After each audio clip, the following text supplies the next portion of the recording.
Something sounds a little weird. There we go. Thank you, Skraby. Welcome in, everybody. 2:43 the time. Getting underway. Gwynn and Chris. 97.3 The Fan. Thursday get together. And a bit subdued around here today. Tony Gwynn Jr. Is in Florida with his daughter's soccer tournament. He'll be back next week. So we're without Tony for a couple of days, but and that is subduing enough.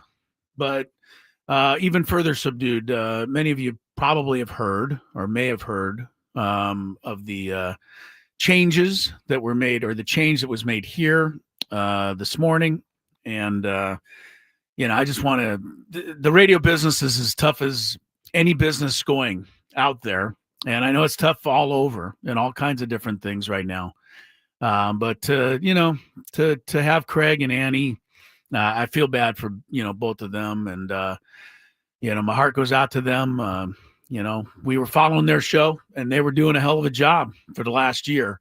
And this was, this is just one of those things that happens in this business. This was not any kind of way had anything to do with them. Yeah. They were doing a great job. Yeah. Everyone here, including us, was, ecstatic to have them here. Yeah. And, but these are the kinds of things that, big old corporations in tough times are forced to do sometimes. This was not just a San Diego thing. This was Odyssey throughout the country. And it landed, in our backyard this morning. So, everything, thanks for everything to Craig and to Annie. And I wish I could have been a little bit more on their show, but I never come to work early enough. So that's on me. Thanks for saying the truth. Thanks for saying the truth. Yeah, they wanted me on, but I was never here yet. But it was fun working with them. Certainly on the round table. We had a great time on the round table last year. Going to miss them there. And they're two great people. And I know they're going to both land on their feet and they're going to, find a better spot somewhere else. Because that is also how it works. It doesn't seem like it right now to them, I'm sure. Yeah. But that's the way things work, These kinds of days happen and then, something better comes along. So I will say I wish nothing but the best for them. Go ahead. I will say I didn't know Craig before he got hired here. The first time I met him was when he sat in studio for the first time, and over the time that he was here, he really did open my eyes to some things in the Padre land that I never really thought about, because he was more on the analytics side. Yeah, and so that's something that we're going to lose as well. And Skrabistan is something that he created. Skrabistan will live on, everybody. We're not going to get rid of Skrabistan, but Annie as well. This is just hard. It's just hard.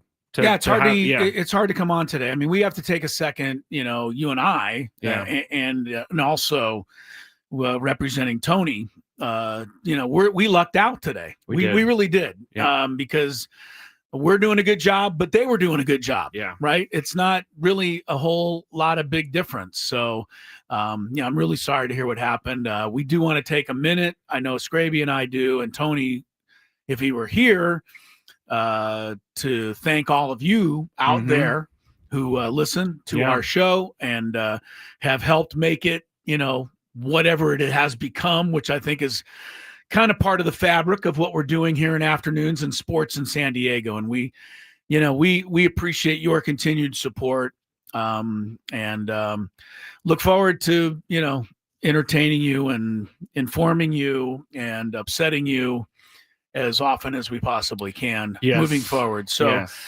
thanks to all of you, that kind of still, keeps going. And you mentioned Craig on the analytics. I really wouldn't have taken time to learn what BAPIP was if it wasn't for Craig. And he used to get me on the F war every time during the round table. But caused me, like you said, to take a look at things from a little different angle. So I was like, what is this guy really saying over here? I'm going to go check it out. Let's see if it means anything. And it turned out that it did. And what, Annie, I knew before she came here.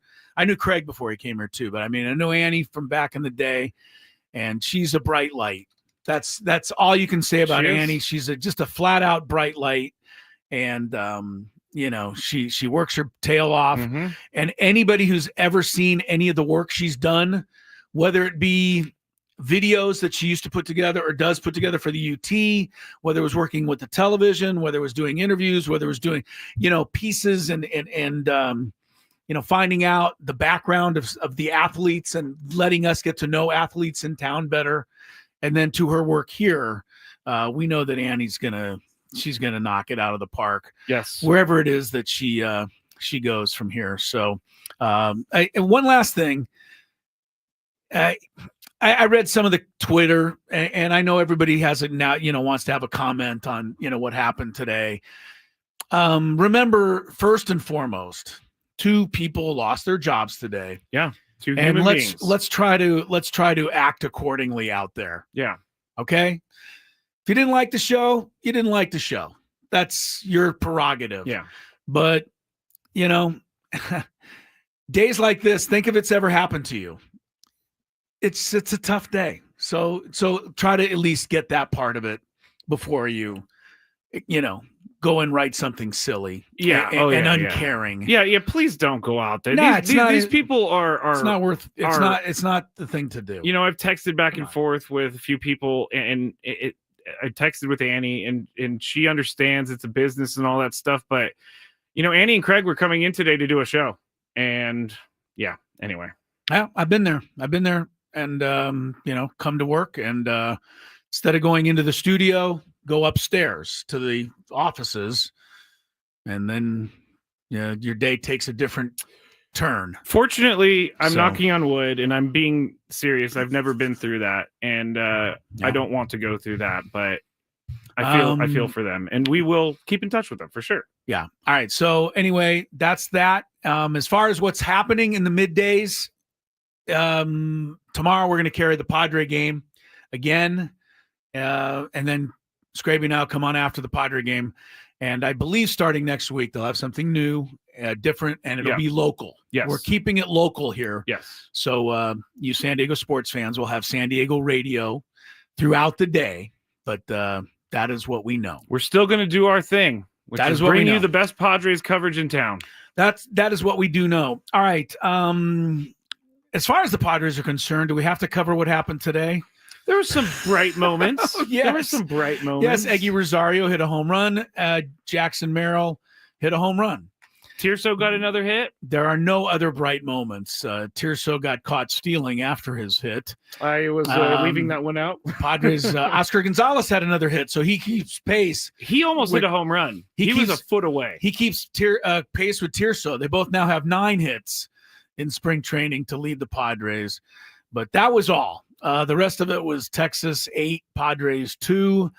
Marcus Semien hit a home run off Dylan Cease in the top of the first or bottom of the first inning, first batter that Cease faced.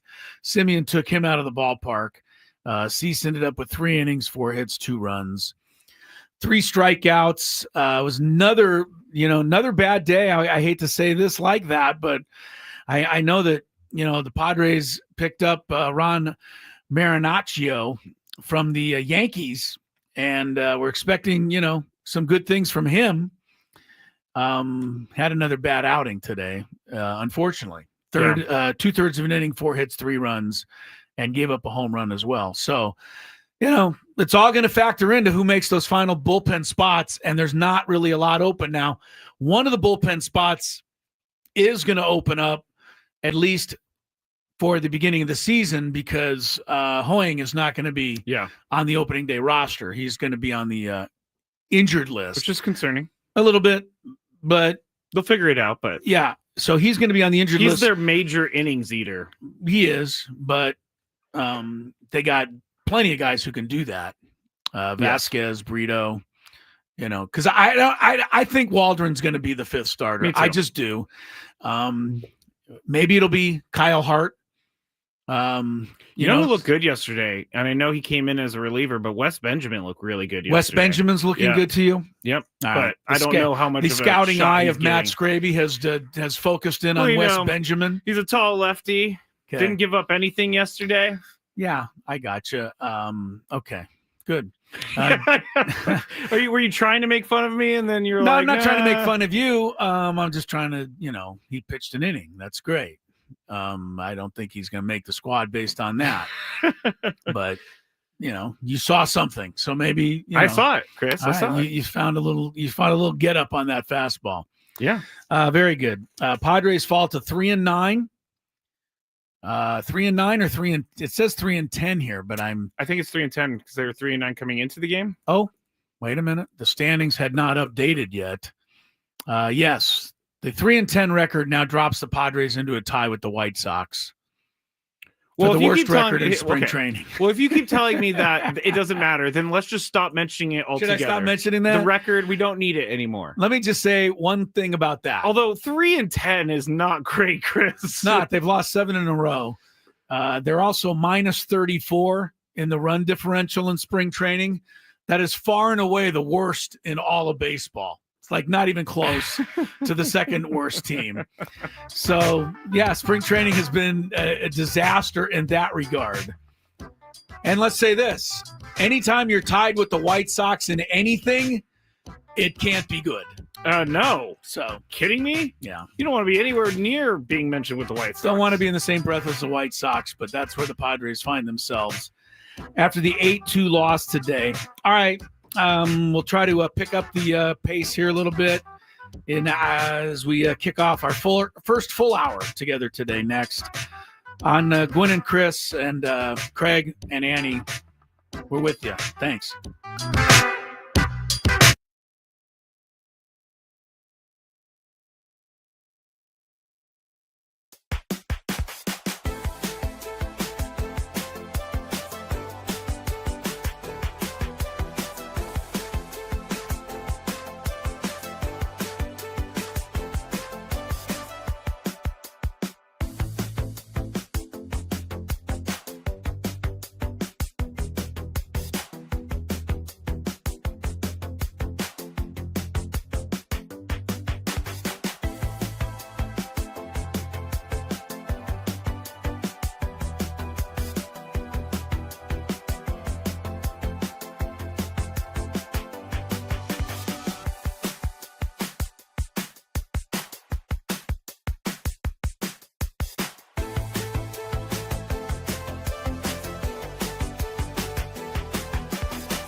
out exactly how we should proceed. Weird show because we started at 2:42.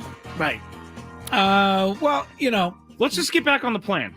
Yeah, let's just do that. Daily Gambit time. And we talked about the Padres. There's not a whole lot more to fill everybody in on. They got whooped again, 8-2. They have the worst record in baseball in spring training, tied with the White Sox at 3-10. They've lost 7 in a row. They've been outscored by 34 runs, which is the worst run differential in baseball. All right, I don't want to talk about them anymore. I told you.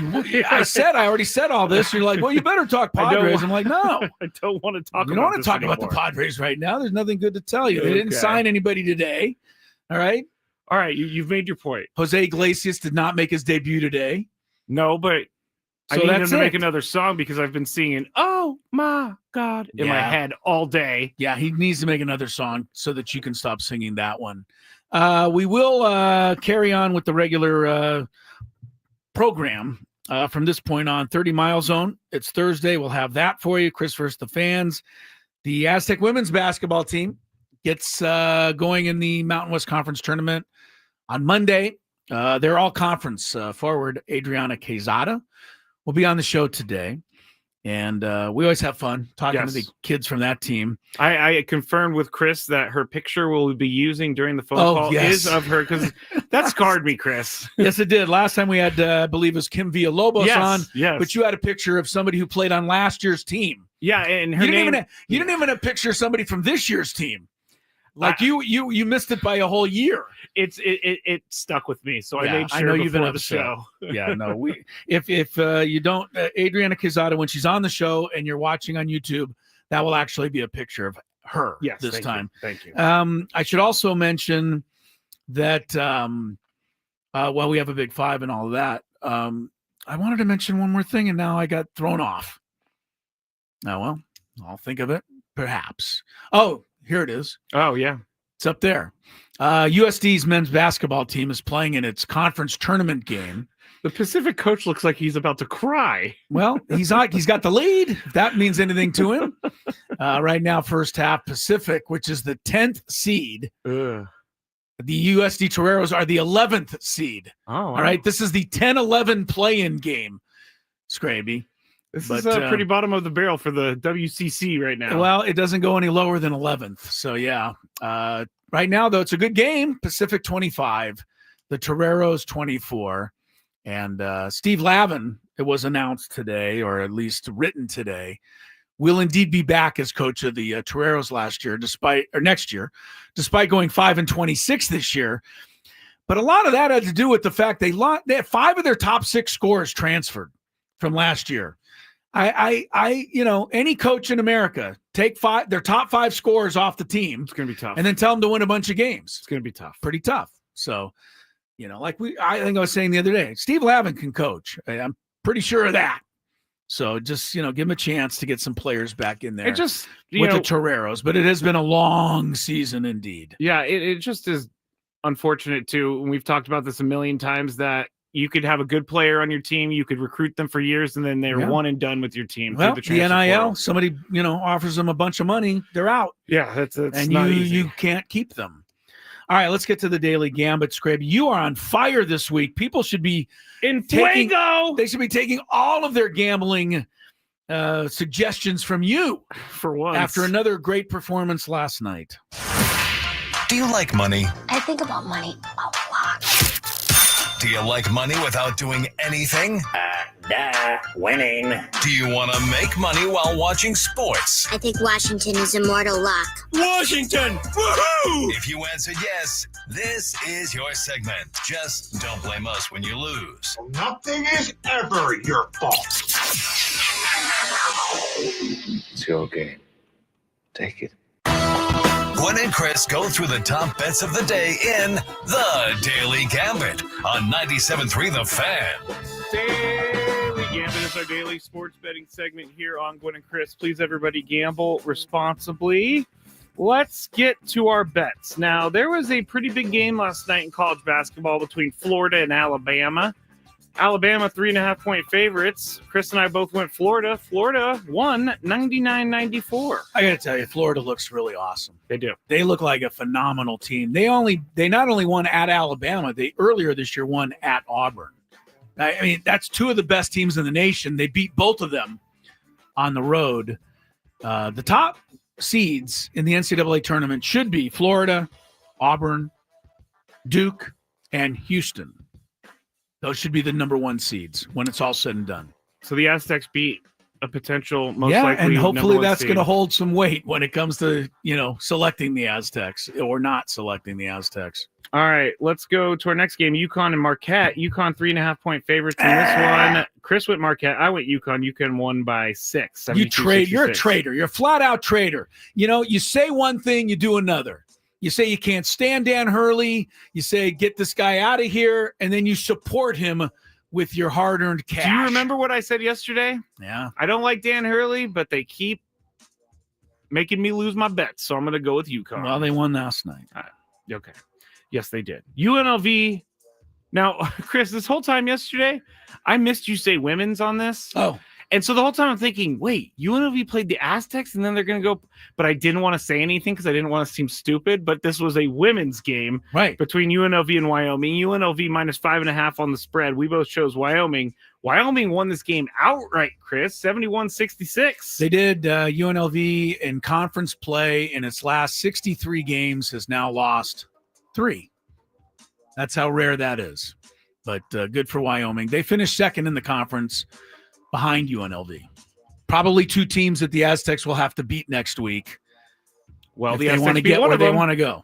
That's true. They did beat UNLV earlier. Next one, NBA game, Cavs minus 12 at Miami, and you chose Cavs. I chose Miami. Cavs did win this game, but they lost, or they won by 5, so Miami covers the bet. I win that one. 13 in a row for Cleveland, or 12 in a row. 12 in a row, I believe it's their third 12-game win streak of the year.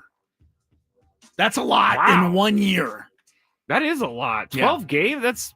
Obviously that's 36 games. Right. They've won more. They've won 51 now, but they've had 12 or more 3 times this year, which is like unheard of. I wonder good for them. That is crazy. Yeah. And then the final bet was which Southern California professional hockey team would score more goals? Kings versus St. Louis Ducks at Vancouver. You went Kings, I went Ducks. It didn't matter. They both scored 2. They both lost 3-2. Yeah. So that was a tie. So Skraby goes 4-0. He's 13-4 this week. 13-4. That's actually winning some money. Let's see if you can keep it going. I agree. Pacific, they're underway, but I'm going to make him bet it anyway during the middle of the game. Pacific is 4.5 over USD in this play-in game. Right now, Pacific leads by 3 late in the first half. 29-26. This is not something they would ever let you do at any other establishment but my establishment. You can bet on this game live, Skraby. The Cristello Casino. Yeah, who you taking? USD plus the 4.5, or are you laying the points? I mean, we were just watching. It wasn't very good. I'm going to go Pacific. You're going Pacific? I'm sorry. Wow. You're going to go USD? I've watched USD. They've already tried 2 3-point shots from the logo. I don't know who these guys on USD think they are, shooting from 40 feet out. It's probably not the best strategy. But yeah, I got to show a little love. I'll go with the Terreros. Come on, guys. UCSD tonight is home, and man, they are on a roll. 11 in a row. Yes. There's only one team in the nation that has a longer winning streak than they do right now.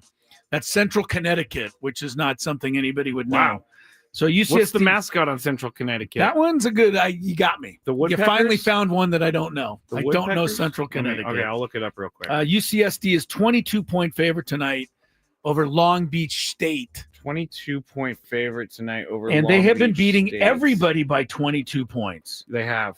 So I don't think they stop tonight. They got to do it. They got to keep the heat on. UCSD is hoping they can still get a at-large berth if they don't win the conference tournament. That means they got to continue opening eyes.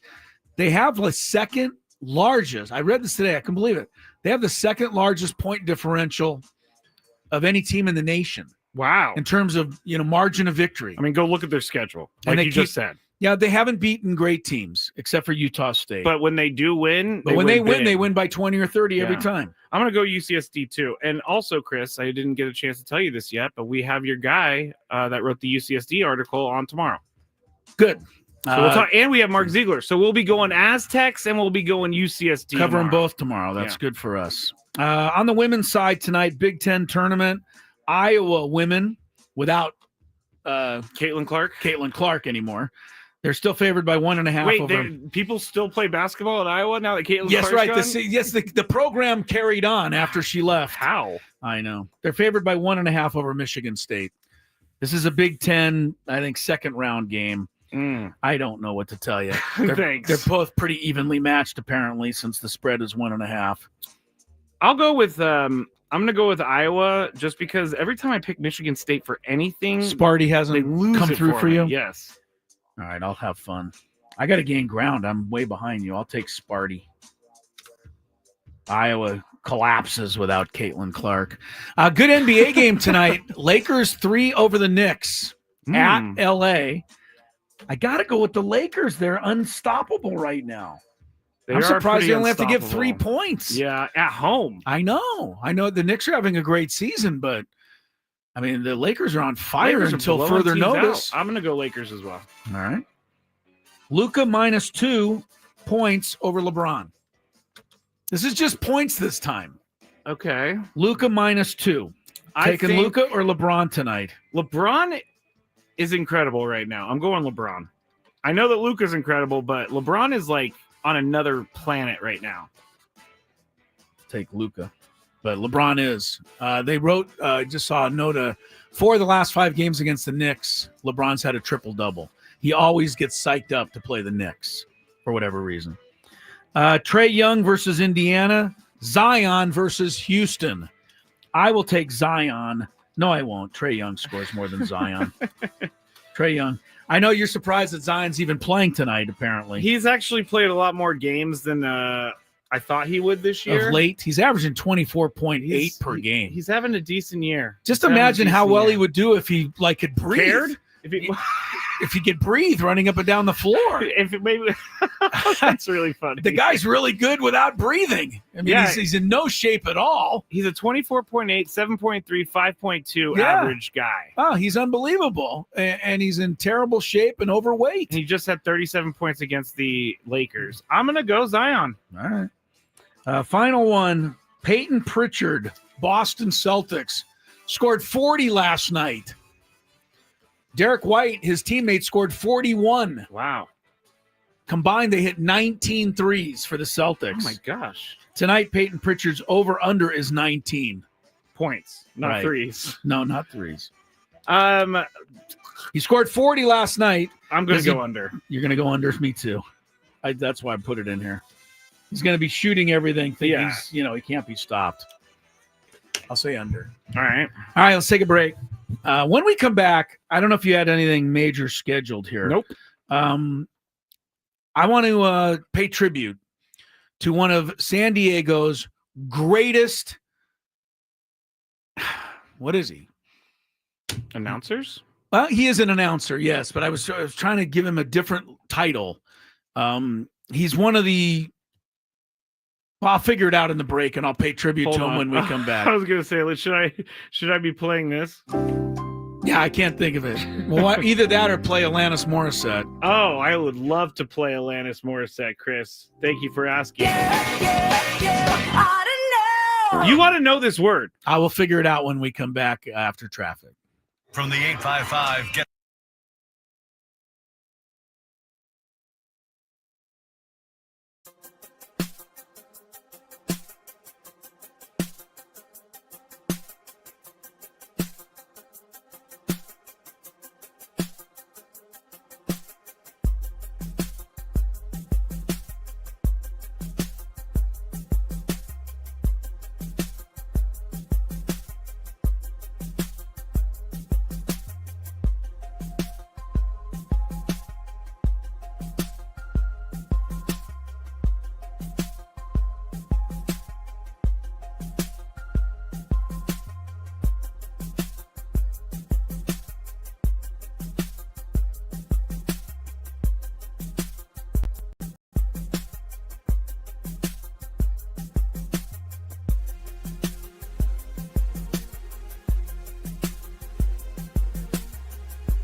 Skraby and Alanis.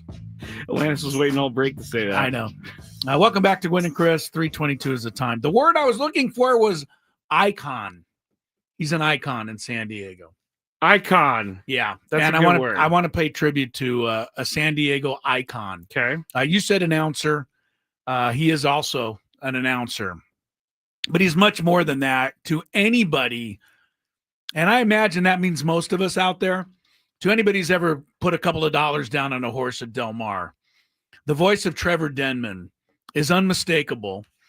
And it's also in my mind and for my money, and I'm not the only one, it's the greatest race caller ever is Trevor Denman. He's the greatest. There's nobody in my mind who's ever done it better than Trevor. And he made every race a story. I'm saying past tense. He's still around. The point is he's announced his retirement from Del Mar. At the age of 72, Denman recently informed Joe Harper, the CEO of Del Mar Thoroughbred Club, he would not be coming back for another year. So he has called his last race. Like he's not even doing a farewell tour type of thing. That's not his style, Trevor's style. He's a South African guy. Okay. His broadcasting is incredible. Horse racing is hard enough. Imagine, Skrabe, every half hour or maybe 40 minutes between races, something like that, 35, 40 minutes. Every 35, 40 minutes, you have to memorize the names of 11 horses and what number corresponds to each horse and what color of the jersey of the rider corresponds to each horse. Can you imagine me trying to do that? Imagine anybody trying to do it. He's looking through binoculars the entire time. So he can't stop and look down at his sheet to see the name of a horse he forgot. He doesn't have that option. Yeah, that's wild. He just has to call every horse and where they are in the race. I never actually thought about how you call a horse race, but I guess you have no time to look down. No, you don't look down. You don't have time to look down. You have to know every horse and the color, because sometimes you can't see the number. All you can see is the color of the silks the jockey's wearing. Man. Anyway, and all of the horse race callers can do that. But what Trevor does is he makes every race a story. And he just does an unbelievable job of recognizing who's where and what they're doing. You could always tell listening to Trevor Denman call a race how your horse was doing. Even if they were in second place, he might give you the hint that they were due for a big run or they were due to kind of drop out. They were kind of hurting. He could recognize that. Trevor Denman, 72, he called Del Mar races for 40 years at Del Mar. So that means he covers pretty much, like I said, anyone listening to me right now has put a couple dollars down on a race at Del Mar. You've been out there for a Sunday with your fam, whatever it is. We all know Trevor, and he's part of the. Is he there? Did you say this? He's there every day? Yeah, he calls all the races. I thought. What do you think? What do you think they switch off? He only did the big races. No, they call every race. That makes his memorization even crazier to me. He does all 9 races every day, Skraby, not just insane. the big race of the day that you watch on TV. That's insane. No, Trevor Denman's he's amazing, and he's part of the fabric of our sports community. He is retiring. He lives in Minnesota, so there will probably not even be a Trevor Denman day. They can still have one. I think they'd like to invite him out. I don't know that he would be it's just not his thing. Okay. To take part in that. Anyway, he's one of the greatest. And so we got Jay Posner wrote a really nice story about it in the paper today. Well done by Jay. And according to Jay, Trevor Denman's classic call is the 2009 Breeders' Cup Classic race. This is the final. It's a championship race of the year, basically, in all of horse racing. It's a big deal. And the favorite that day was a mare, a female horse, Zenyatta. A female had never won the Breeders' Cup Classic before. Zenyatta was the favorite, but was in last place as the field turned for home. Kid, and now here's Zenyatta, and let's see, Zenyatta has a lot of ground to make up. Zenyatta, if she wins this, she'll be a super horse. She's starting to pick them off, though. Zenyatta going to hook to the outside. Meanwhile, it's Colonel John. Summerbird in the red cap. And Zenyatta's come to the outside. Zenyatta coming flying on the grandstand side. Gio Ponte on the inside. Summerbird is right there. This is unbelievable. Zenyatta, what a performance. One we'll never forget. Looked impossible. But I do love when I see when you're watching a horse race. I got chills from that. I did too. My hair. Hang on. Hey, stand up there. Stand up there. The hair on my arm was standing up. That was great. I love it when you can watch a horse race and then you see that horse trying to make its way up through. You're like, oh, and then the announcer, he did it perfect. He did it perfect all the time. That's his signature call. But he had 15,000 other ones that were just as good as that. So all the best to Trevor Denman. And thanks to Trevor Denman for all of the amazing thrills you provided all of us. One of the things that Trevor was also great at is if your horse or a horse was out in front by a comfortable margin coming down the wire, he'd give it the old, and if you put your money on Skraby's disaster, you can go to the betting window now because he's cashing in, I wonder if he ever lost a race doing that. He didn't. No, he never misjudged that. But I mean, it was just he made it great. Yeah, and he added personality. He did. There's no question, and we were lucky to have him. So, Trevor Denman, all the best in retirement. I did get to meet him a few times, Skraby, because I covered the races for the paper, and it was a thrill.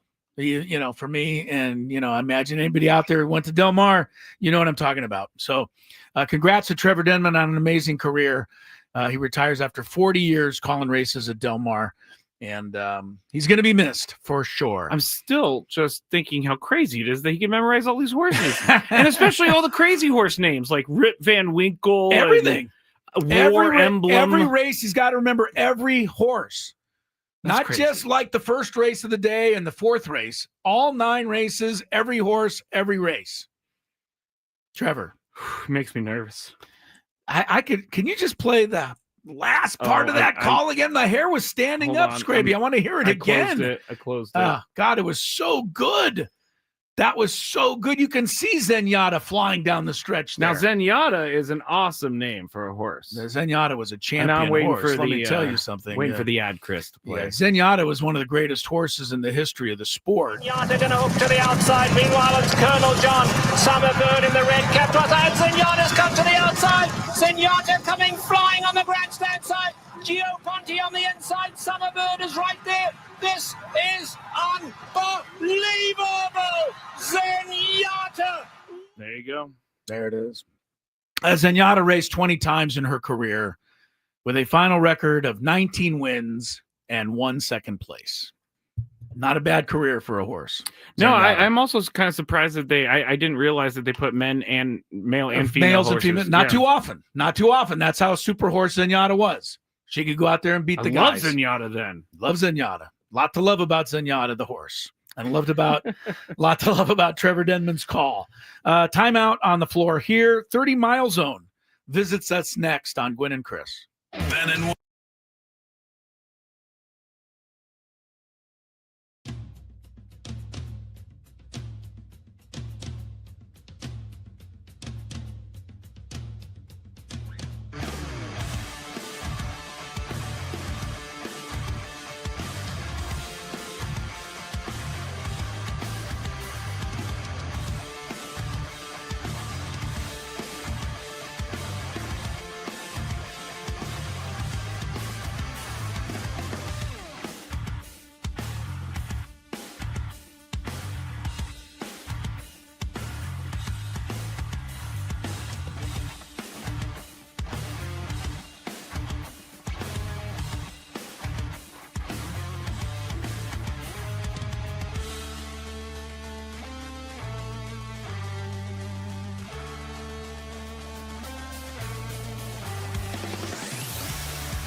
discussion, as we often do, off the air. One of these days, Skraby, I mean, you know me, I'm always looking to make an extra buck. Are you? No, I'm not. I was going to say. I'm really not. But well, that's not true. You do like 7 other things outside of here, and you get paid for those. So I maybe do, you but are making a buck. yeah, it's not. It's just the enjoyment, honestly, doing that stuff, and I'm lucky to get to do it. But in this particular instance, I'm thinking you and I and Tony have got to come up with a way to put a, video monitor and some microphones in this studio that only come on during our breaks. Not going to happen. I know it's not, but I think we could honestly sell that stuff for like money. I don't think Odyssey would allow this. No, I don't think they would either. But a lot of the times the commercial breaks are when we're at our even. You think we're getting nutty on the air, yeah, and take shots at each other and fight on the air. And I'm worse off the air. Yeah, off the air, it's way worse. In this particular situation, I mentioned to Skraby that the horse Zenyatta, and if you just tuned in, we were honoring the retirement of the great race caller Trevor Denman from Del Mar. But the horse Zenyatta, who he called in that famous race, was so good that in 2009, Zenyatta was runner-up to Serena Williams in the balloting for Associated Press Female Athlete of the Year. All right, well, that's a little ridiculous. And Skraby thinks that's idiotic. I mean, he just thinks that's the dumbest thing he's ever heard. I think it's amazing. It is a horse. I think it's amazing that Zenyatta. Why do I keep? Because it sounds like Zendaya. I didn't mean to do but that. It's not Zenyatta. Yeah, I think it's great that Zenyatta beat all the guy horses. I think it's awesome, but it's a horse. She's a horse, and there are humans that actually deserve the award. But What did Zenyatta do the rest of the year? Well, Zenyatta won every race she was in 2009, and in every year that she was an active runner, Zenyatta won the first 19 races of her career. The only time she ever lost was in her very last race, and she finished second in that one. So I'm not doubting the greatness of Zenyatta. Was great. Here's the funny thing. When ESPN did their countdown of the top 100 athletes of the 20th century, okay, do you remember this at all? During the I think right around 2000, every week they'd come out with a new greatest athlete of the century, and they did the whole century, every sport. Secretariat finished 16th, and a lot of people thought that was idiotic, like you. Like, how can you make Secretariat, an athlete? But people who covered Secretariat and, people in the horse racing game would say, there was just something about Secretariat, and Secretariat deserved to be on that list. The only way I'm going to allow this is if Zenyatta would come up on the stage and give a speech like Mr. Ed. Well, she's not going to do that. But one of the things apparently that Zenyatta was known for was the fact that she had a hankering for for Guinness, the beer Guinness. Really? Yeah. That's one of the things they talk about Zenyatta. That is crazy. Yeah. You would think a world-class racehorse drinks Guinness. She like to have a little drink what? Zenyatta isn't too bad. You're starting to like cool. Zenyatta a little better, Zenyatta's kind of cool. I like Zenyatta. All right. Let's move on and let's check some traffic and get to today's craziness of the 30-mile zone. From the 855 Get Ross Traffic Center, protecting San Diego after accidents or injury, here's Kelly Danick. Traffic is sponsored by Hamul Casino. Guess what, guys? Rain is making its return this afternoon. In fact, looks like parts of the North County coastline may be getting hit with some already. Several problems in the North County to go along with that. Southbound side of the 5 coastline past Palomar Airport Road. Accident clearing stage over the right shoulder. We've also got on eastbound 78 right before Melrose. Crash that's been moved over to the right shoulder. Northbound 15 past the 78 collision. Looks like that is mostly in the center divide. Hey, players, things are about to get real here in San Diego with the all-new Jamul Casino Resort, where you can play your heart out and enjoy all the perks that come with it. Opening this summer, Jamul Casino Resort, the players' place. Learn more at jamulcasino.com. I'm Kelly Danik with Gwynn and Chris, San Diego's #1 sports station, 97.3 The Fan. If you don't know your sports gossip, can you really call yourself a sports fan? It's time to bring together sports and celebrity gossip. We call it the 30-mile zone, mainly so we don't get sued by the real company. On 97.3 The Fan. The more I think about it, are you starting to let Zenyatta be in the running? The more, if anybody was watching me during the break, I was in deep thought about Zenyatta. Okay. I think Zenyatta could win an award. Female Athlete of the Year? Because if there was any other female athlete in the world that beat men athletes, they would be on the list. She beat them at the highest level. She beat them in the Breeders' Cup Classic. That's the champion race of the whole year.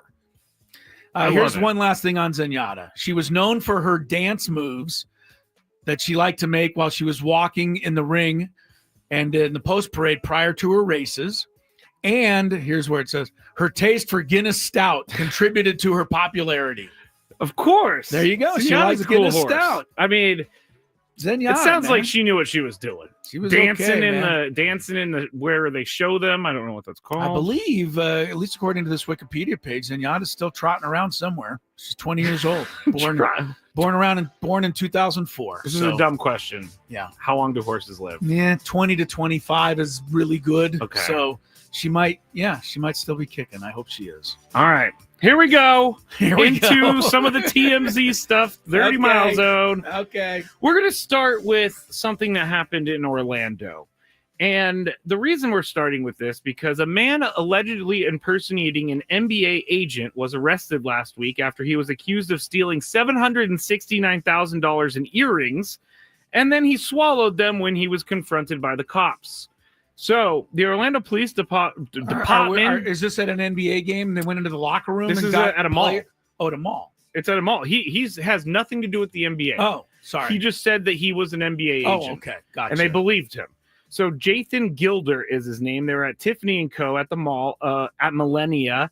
And he told the clerks he was shopping for some jewelry on behalf of an unnamed Orlando Magic player. So then they took him back into a separate room and showed him the more expensive jewelry that they had. And then he started going for things. Yes. He posed as an agent so that he could get back there in the rich part of things. Got it. Okay. So after he got back in the room and they closed the door, he grabbed a ring and some earrings that were valued at over $769,000. The police tried to stop him. He actually did get away, but a short time later they caught up to him. And while they were taking him into custody, they claim he swallowed them. Yeah. So here's the x-ray, Chris. You have some rings in his stomach over here that yes, you do. He swallowed. And here's the grossest part. No, I don't want to hear it, but let me say it. What? They had to wait for him to poop them out. Yep. Yeah. Because they can't confirm that those rings are the same rings until they are passed through his system. Yeah. So they got to sit. And so all of the authorities are basically hovered around the porcelain fixture waiting for this guy to finish. It's like that movie Gone in 60 Seconds where the dog eats the keys and then they have to go wait for the dog to do its business. At least the dog does its business, out in the grass somewhere. Yeah.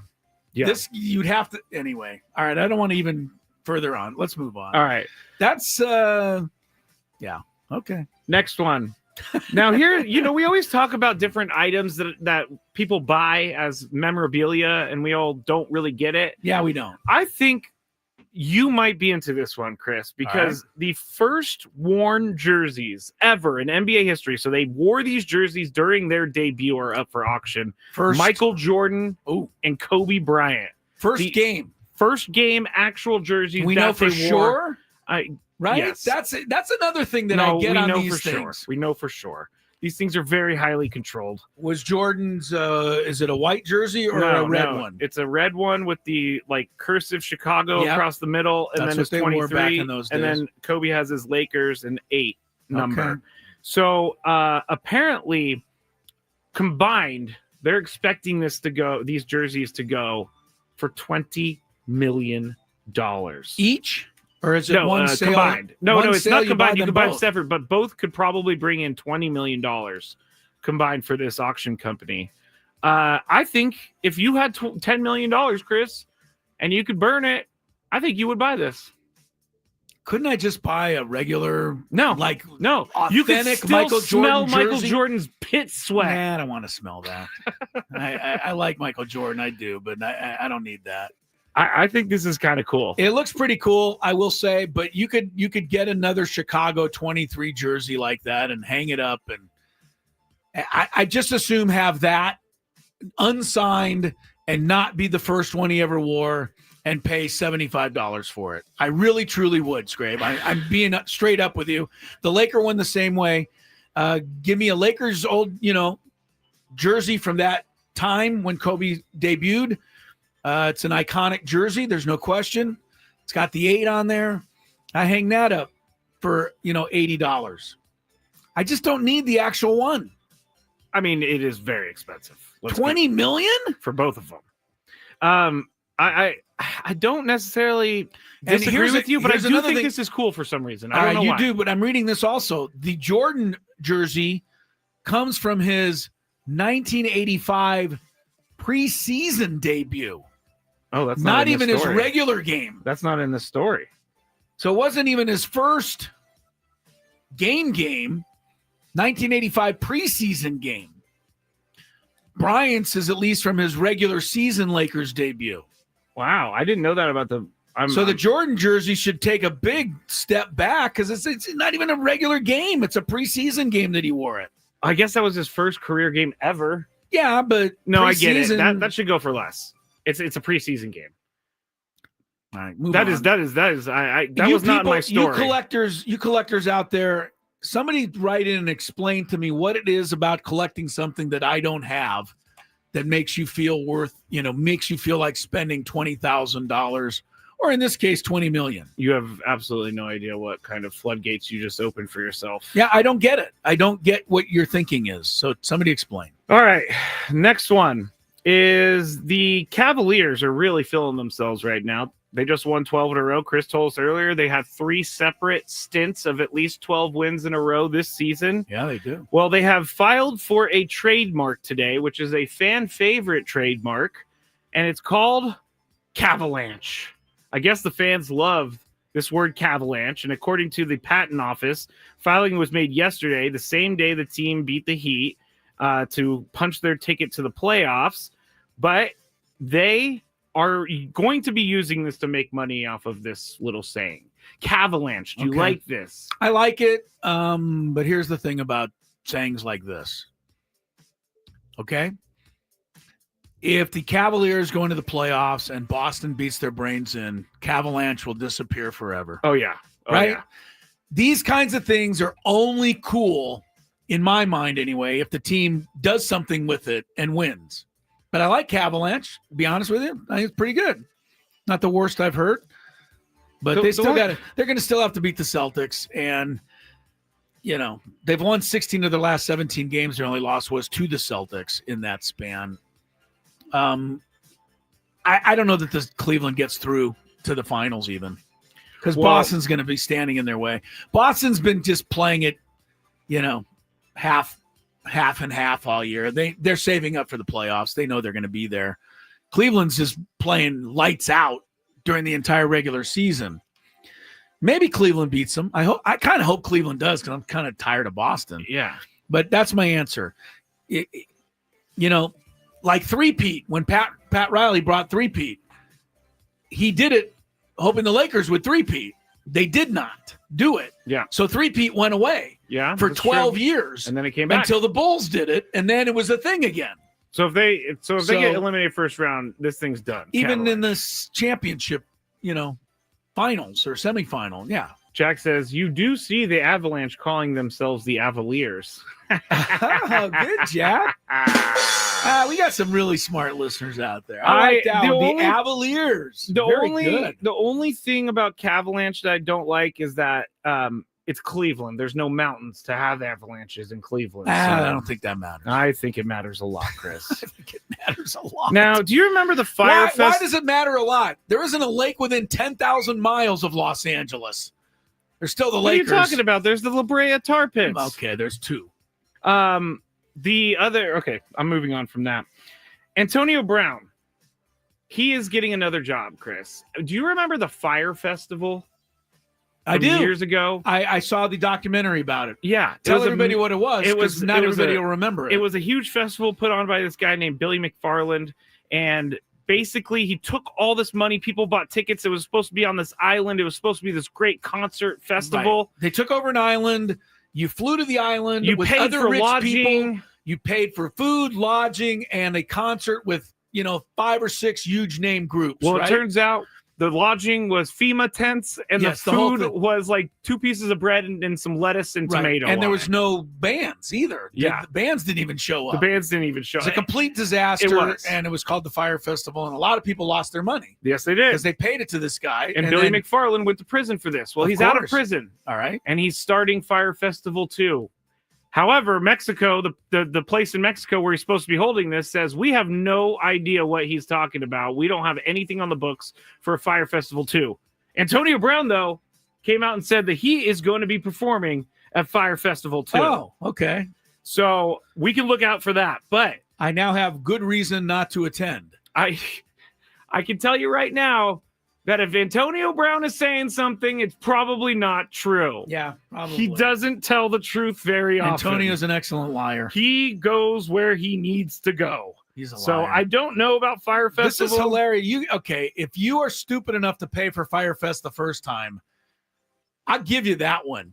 If you're dumb enough to pay for another Fire Fest put on by the same guy who lied and stole your money the last time, that's buyer beware. How do you go to prison? I'm going to talk more about this later, but how do you go to prison for something, get out, and say, hey, we're going to do it all over. Let's run it back. Run it back. Like, who trusts this guy? Who's investing money in this? This is crazy to me. But Antonio Brown is confirming it when the Mexican city didn't even confirm it. You know my old story about how smart people are. No, what? Well, imagine how dumb the average person is, and then realize that half of them are dumber than that. I don't want to, Chris. That's how Billy, what's his name, is going to McFarland make his money again. Yes, I don't even want to think about that. Yeah, people aren't smart. Can't swing a dead cat, I think I said. You did say that. That is for sure. All right, the final story real quick. Did you ever hear, I mean, yes, you did, but you saw The Blind Side, right, Chris? Yeah.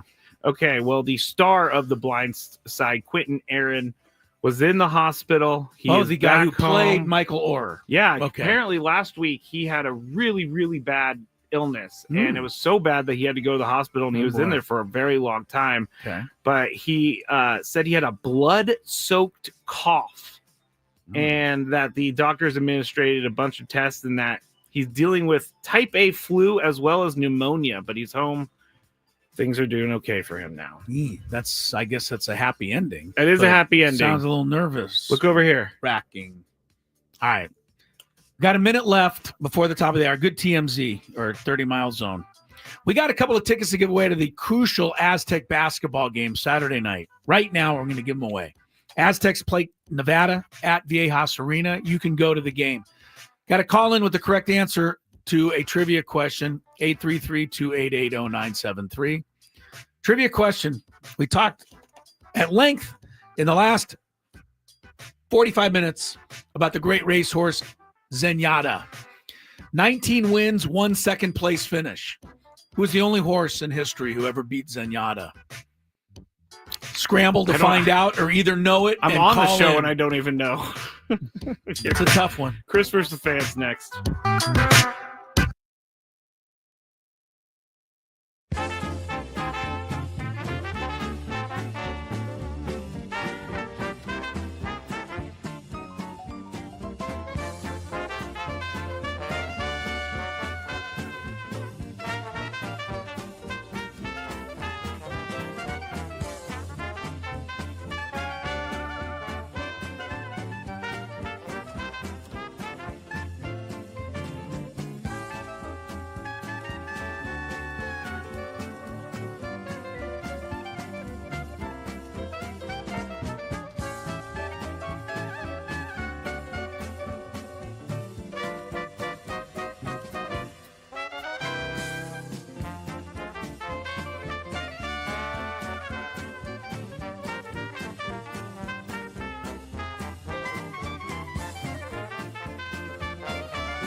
All right, welcome back into Gwynn and Chris, kicking off the 4 o'clock hour. That means Chris versus the Fans is coming right up. 833-288-0973 if you want to play some trivia. Who knows? You might be the next person that gets to hear Alanis Morissette sing. And go to Las Vegas. Stick around for that. Congratulations out there to Nicholas. You know, my dad was named Nicholas. I did not know that. You did not know that. And my dad was the one who got me into horse racing. Really? And used to, yes, I don't know if this is a great thing or not, but he used to take me when I was like 12 years old to the horse races. I mean, it was the 70s. It was a little different time. It was a different time, but yeah, he used to take me and taught me how to place my wager. I don't know. Again, I don't know if this is all that good to be passing along, but I mean, anyway, it was a different time. I've always enjoyed the races, and Nicholas out there knew that the only horse to ever beat the great Zenyatta, you can blame a horse named Blame. Nicholas got it. He'll go to the Aztec basketball game as a result on Saturday night against Nevada. All right, let's play ball. Script. Play ball. Yep. If you had one shot, one opportunity to take down the human almanac himself, Howdy do. now is your time. Listen to me, this guy is dangerous. Now is your opportunity to win a prize. Well, I hope you know what you're in for. Chris versus the Fans starts now on 97.3 The Fan. All right, the rules. You have to make it through 3 questions. Each question will get more difficult. If you get the question right, you move on. If you get it wrong and Chris gets it right, you're eliminated. But if Chris gets it wrong, then you move on to the next question or you win. If you're a first-time player, let us know before you get into it, and you'll get that first question for free today. Not going to lie, having a hard time with the phones right now for some reason. They are not responding to me, but I restarted, and I think things are ready to go. So if the phones go cattywampus, I'm just warning everybody. Let's go to our first contestant. Oh, wait. We already said the price. Lance Morissette. Yeah, you get to go to Lannis, you get to go to Vegas and see her perform. Yes. All right, David, you are the first contestant. Hello, David. Hello, how are you? Hi, Good. David. You ready to play? Good to have you on. Yes. All right, here we go. Let's see. What NBA team is the only team to have clinched a playoff spot so far?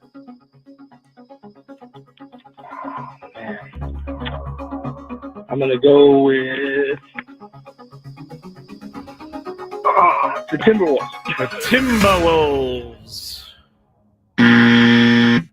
Unfortunately not. Wasn't listening to the last segment, apparently. We were talking I about mean, if they were, it was buried in that segment. Yeah. But we talked about this team just a little bit ago. The Cavalanche, otherwise known as the Cadavers back in the day. I'm sorry about that, David. Sorry, David. Yeah, there was a time when the Cleveland basketball team was so bad they were called the Cadavers. I didn't know that.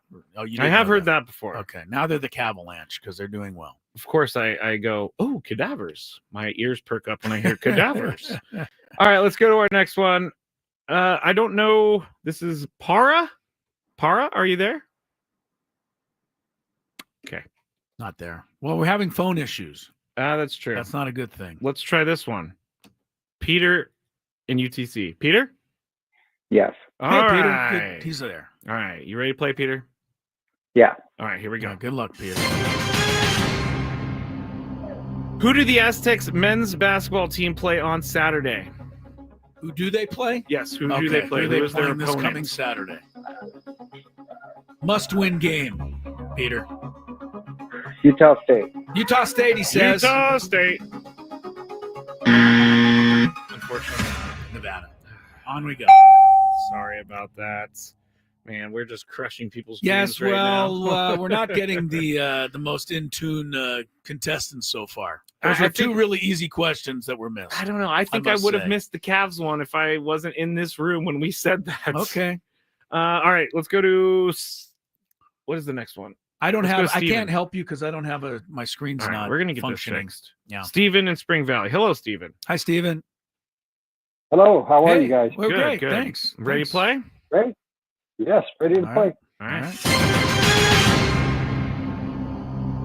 What team took down the #1 college basketball team last night in men's basketball? So basically, what team 2 beat the nights number? ago. No, wasn't it last night? No. We made the number one team in basketball is Auburn. Oh, you're right. Sorry. It never. I messed this up. And Auburn lost a couple of nights ago. You can stay with it. Just say who beat Auburn. No. Who beat Auburn the other night? Oh, good. Who did Florida beat last night? Who did Florida beat last night? Okay. That's it. That's your question. Not a college basketball fan. Who did Florida beat in college? Again? Yeah, who did college basketball last night? Who did Florida beat last night? It was a top 10 matchup. I do not know. He doesn't know. All right. So you messed it up. It was a faulty question, which has never happened before. So what do we do when you ask a faulty question? It wasn't a faulty question. It was just a very confusing question. What do we do when you mess up the question? That this is uncharted territory. It's not. No, I know it isn't. It happens pretty much. I know you're being sarcastic. Every show. You're being sarcastic. The answer to who they beat last night is Alabama. Yes. The answer to the team that beat the number one team the other night was Texas A&M beat Auburn. Right. Now move on. I know. Okay. We're rolling. Nick, are you there? Another Nick. I like it. Yes, I am. Hey, Nick. All right. You ready to play, Nick? All right. Welcome to it, Nick. Let's go. Question number 1. Where is the WCC tournament played? The West Coast Conference tournament played. What city? Gosh, I knew the last year number 1. Let me give you a hint, since we could use a correct answer here. It's the same city as the Mountain West tournament is played in. I was gonna guess Las Vegas anyway. All right, you guys. Yes, they're both in Las Vegas, so very good. We're on to question number 2. We're making Look some at headway. this. We're making some headway here. All right, question number 2. You know, one thing we're going to talk about in the Big Five is Joey Bosa. Where did Joey Bosa play college football, Nick? Joey Bosa's the Ohio State. Oh, That's man, correct. he's on that. Joey Bosa got released. The last of the San Diego Chargers. He is. Great. He is. Yeah. It's kind of crazy, but it is what it is. Next one. We're going to go another Joey Bosa question because I got on this Joey Bosa kick earlier. What team did Joey Bosa make his NFL debut against when he was a San Diego Charger in 2016? Come on. Why would anybody know that this? game? I remember it like it was Let's yesterday. go with Prince's Dolphins. The Dolphins. Stay there. Well, there's 28 other teams I could choose from. It was a season opening game in 2016. No, remember he missed the first 4 games of his rookie year. Got it. So it's the 5th game of 2016. That's not helping me. That was his debut. Great. It was against the Chiefs. The Chiefs. I don't know. Wow, winner. I mean, a loser for me, but a winner for... It was against the Raiders. That was pretty good. I got to give you that one. Nicely done. The reason I know it is because I was working on Chargers radio at the time. Okay. And it was a massive deal that he finally was making his debut. And I know they were in Oakland for it. So all right. That's good enough for me. And it's good enough for Nick. Nick. Oh, it's another Nick. Was it? No. Nick. Yeah, Nick.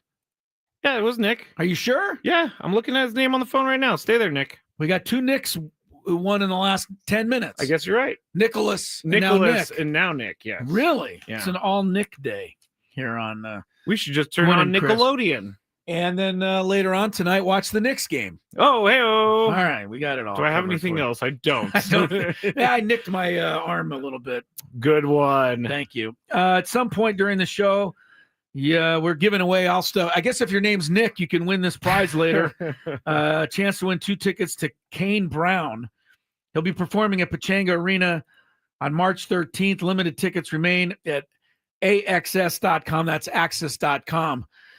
You're going to be wanting to listen for the following music to be played. I'm giving you time to find it. Okay, I got it. I'm hoping to give you time to find it. I got it. And when you hear this bit of music, that's when you'll dial in to try to win Kane Brown. This is what you're listening for. Put some miles on it. Back of the Chevy with the engine running. I don't know why, but I just want to wave my non-existent hair. Why? I don't know. I just feel like it would feel good during that song to just wave your hair around. Very good, Skraby. All right. Thanks, Chris. Let's take a break. When we come back, Aztecs women's basketball team had a great year, and they hope to continue that. They've won 22 games. They will play in the Mountain West Conference tournament starting on Monday in Las Vegas. One of their star players, Adryana Quezada, is on the show. When we come back, we'll meet her. We always have fun with these interviews, so stick around after traffic. From the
daughter's soccer tournament. Dad of the Year votes for Tony Gwynn Jr. Matt Skraby's alongside here at the Odyssey Palace Studios, and 4:18 is the time.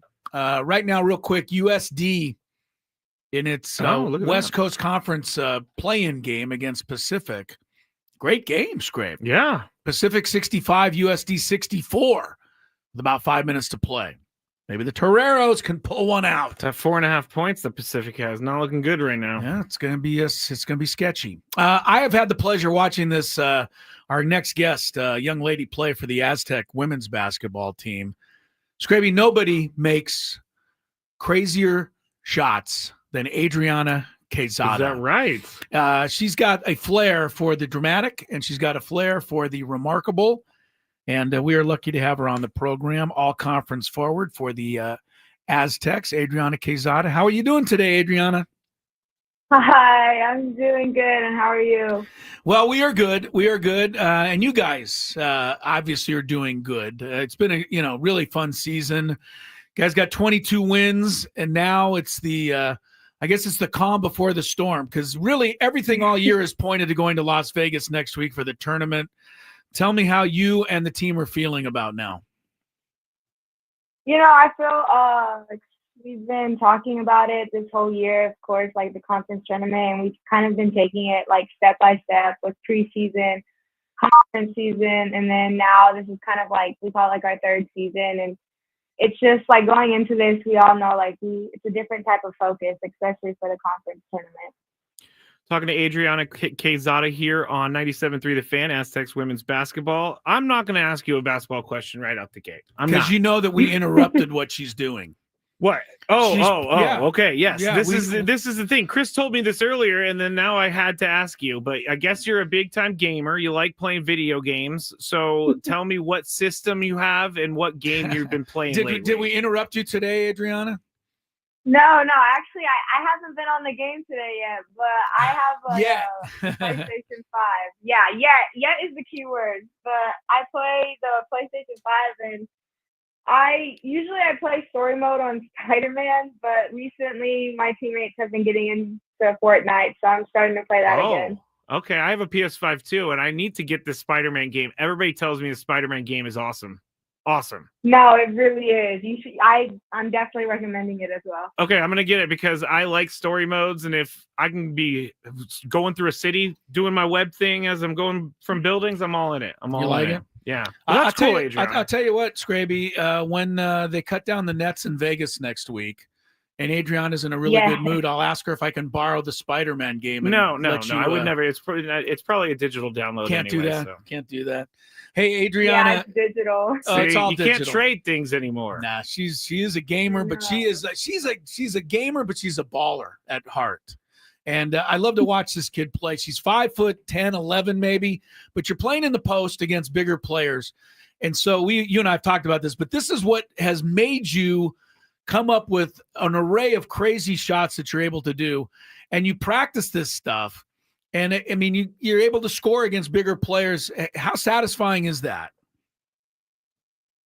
I find it pretty satisfying. Like you said, like I've kind of always been undersized in the post compared to like my opponents. So making those shots, and I guess like just kind of seeing like people's reactions, it brings me joy sometimes, especially when it's the other team and they're just like, I don't know what to do. I'm like, okay, I'm doing my job. Yeah, you should see the looks they give her. Like, how did that go in? Like right? that would be pretty crazy. Yeah, she can get it done. I'm talking to Adryana Quezada here on 97.3 The Fan, and I'm looking at some of the things that you've done at San Diego State. You're an all Mountain West team player. You're an all Mountain West tournament team player. You're all academic team, Puerto Rico national team. Yeah. Like, what is how do you go about doing all of that while doing schoolwork, while working on video games, and keeping your game at the top? Yeah. Honestly, I think, first of all, I've been 6 years in college, and it's definitely, I've had some fumbles, but learning how to manage my time has really been key, and like having priorities. And of course, like, as much as I love video games, I know there's like, I can't do it all the time. So just like knowing what my priorities are, especially during season and everything. Adriana's from Frisco, Texas, which is close to Dallas. Yeah. And Yeah. grew up there, and she played at Texas San Antonio. Then she got a little closer. She went to Utah State, and then she finally figured it out, and she got out to San Diego State. But you had a teammate, a high school teammate, who went to San Diego State, Mallory Adams. Did that help you start thinking about San Diego State at some point, or how did you wind up finally getting to the Aztecs? I think it helps quite a bit when I was in the transfer portal. Obviously, like, I knew of San Diego State because I went to high school with her, but I also learned more, like, playing at Utah State and playing against San Diego State. And I remember talking about her before, like, trying to get the gist and everything. And I feel like that helped just get me, like, a better feel of what I was looking for coming from Utah State. But, also San Diego, the location, like, it got me. Yeah, that was a good decision, Adriana. Yeah, she's all academic for a reason, Skraby. She's pretty smart, obviously. Hey, look, Adriana, I don't know if Coach is listening, but speak for the rest of the team about Stacey Terry Hudson, and because look around this team, people outside don't get to see the moments that you guys all spend together. She seems to do a great job of making this a bit of a family. And I think that's part of why you've had so much success. Do you think?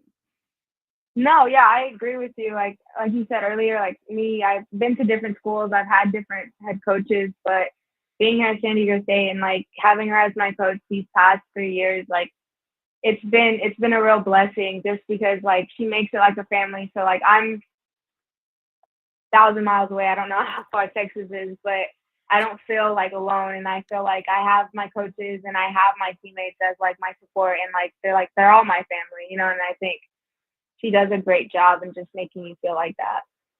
Talking to Adryana Quezada here on 97.3 The Fan, Aztecs women's basketball. And what is life after college basketball for you? Is it pro basketball? Is it what are you planning on doing? Can't you tell, Skraby? She wants to go into broadcasting. She wants to sit with me and call games. That's cool too. Oh, I don't know about that. I'm not much of a talker. You seem like you're doing okay. She's doing great, right? Yeah. Thank you. If only you could see me. I'm like, after season, I'm pretty sure. Not pretty sure. I know for a fact I'm gonna play overseas, but I know in the summer I'm gonna continue doing the 3-on-3 for the Puerto Rico team. Oh. And as of right now, that is like the only set plan I have. Wait, is this the Puerto Rico national team? Do they qualify for the Olympics? Last year they did, yes, but that's the 5-on-5 team. Okay. 3-on-3. Because I know that they do have a 3-on-3 now in the Olympics. But Yeah, I wasn't they do. Sure. That's right. Yeah. No, yeah, they do. We didn't make the last year was my first year, and that was the year of the Olympics. But obviously, like upcoming, like in the next 4 years, that is definitely the goal. Awesome. Well, Adryana Quezada, it's been fun to watch you play, and I know that yourself and Kim Villalobos, who's been on our show before, the two of you could have, moved on from your college careers at the end of last season, but you both came back because you wanted to do one more thing, and that was to go down and cut down the nets in Las Vegas next week. And I plan to be there to see you do it. So best of luck next week, and thanks for a great season, and we'll see you soon. Thanks for coming on the show. You did great. Yes, sir. Thank you so much, and thank you for your time. You got it. There she goes, Adryana Quezada, the all-conference forward for the San Diego State Aztec women's team. Spider-Man on the PS5, huh, Skrabe? Yeah. I mean, I've legitimately heard that Spider-Man, because when I first got my PS5, everybody said, did you buy the Spider-Man pack, which means you could buy the PS5 with a game? What does Spider-Man do? Just run around and try to What are you talking about? people? I don't know. What in the game? What do you do? Oh, I'm assuming you press a button and spider web comes flying out your wrist. Yeah, well, yeah, definitely. I imagine that's one of the things. Yeah, I would assume that they have a story where you're going through and you have to like find a villain at the end. You have to take down the villain. The story mode is my thing on video games. I've been doing more multiplayer stuff, but I love story mode because it's almost like you're playing a movie. You must be speaking another language to me. I don't get any of that, but we're going to have Chris play some MLB The Show this year. The reason I know Adriana is a major Spider-Man fan is because I think our plane got delayed one day somewhere, and we were sitting in the hotel, and she was like, awesome. She went and got her game out and popped it in, and, she's bringing it with her on the road. That's what athletes do, Skraby. That is true. Blake Snell brought an entire computer on the road. Where have you been? This is what athletes do. They bring the games with them. Yeah. All right. Adriana did a great job. She's a soft-spoken kid, but she plays a mean game on the court. I was pretty impressed when I was looking at what she did, and everything team basically, and an all academic team is pretty important. All academic. This is not something that we should gloss over. Almost every player on that team is all academic. That's awesome. And the other thing we should not gloss over is that the Aztec women's team, for the second year in a row, set an all-time attendance record. Wow. Which means last year they set a new record. This year they topped that record. So people, are really coming to games and having a good time. And that's fun to see. And, of course, they keep winning. So that's good, too. Yeah, they've won 22 games or 23 games? 22 this year. That's a lot. So far. That's a lot. Yeah, it's a good season. USD's gone ahead, Skrabe. 74-71, Terreros, 2:37 left in the madness game. of March. Here come the Terreros. Steve Lavin making a run. We'll see if they can hold on when we come back with more Gwynn and Chris.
Terrero basketball game coming right down to the final second, Skrabe. Especially when the Terreros are trying to keep alive a 5-26 season. But they are trying to do just that. They lead Pacific 76-75. A minute to go in the game. We'll get you a final here shortly. Chris goes, what? During the break, we were watching the game, and the referee showed up on screen. He goes, "Oh, great! They get the same terrible refs that we get." Pretty much. I recognize these guys, and they don't seem to know what they're doing. They're having an official review right now, and the three of them are standing there trying to figure out whose ball it should be based on an out of bounds call. Steve Lavin is... They are really taking a long time. This has been... took him 20 minutes to figure out whose ball it is. Steve Lavin's like, really? Are you kidding me? But I don't think he got the call. I think they gave it to the other guys. Are you ready for a little traffic? And then hit us up with some Big Five. Yes. I see. Skrabe, there's a lot of good stuff that happened today. I'm curious to see what you chose. From the 855 Get Ross Traffic Center, protecting San Diego after accidents or injury, here's Kelly Danick. Traffic is sponsored by Hummel Casino. Got some rain hitting the North County, and we got some scattered showers elsewhere around the county. More to come, so folks need to definitely brace themselves for it could be a busy afternoon. Hopefully everyone is heading home early.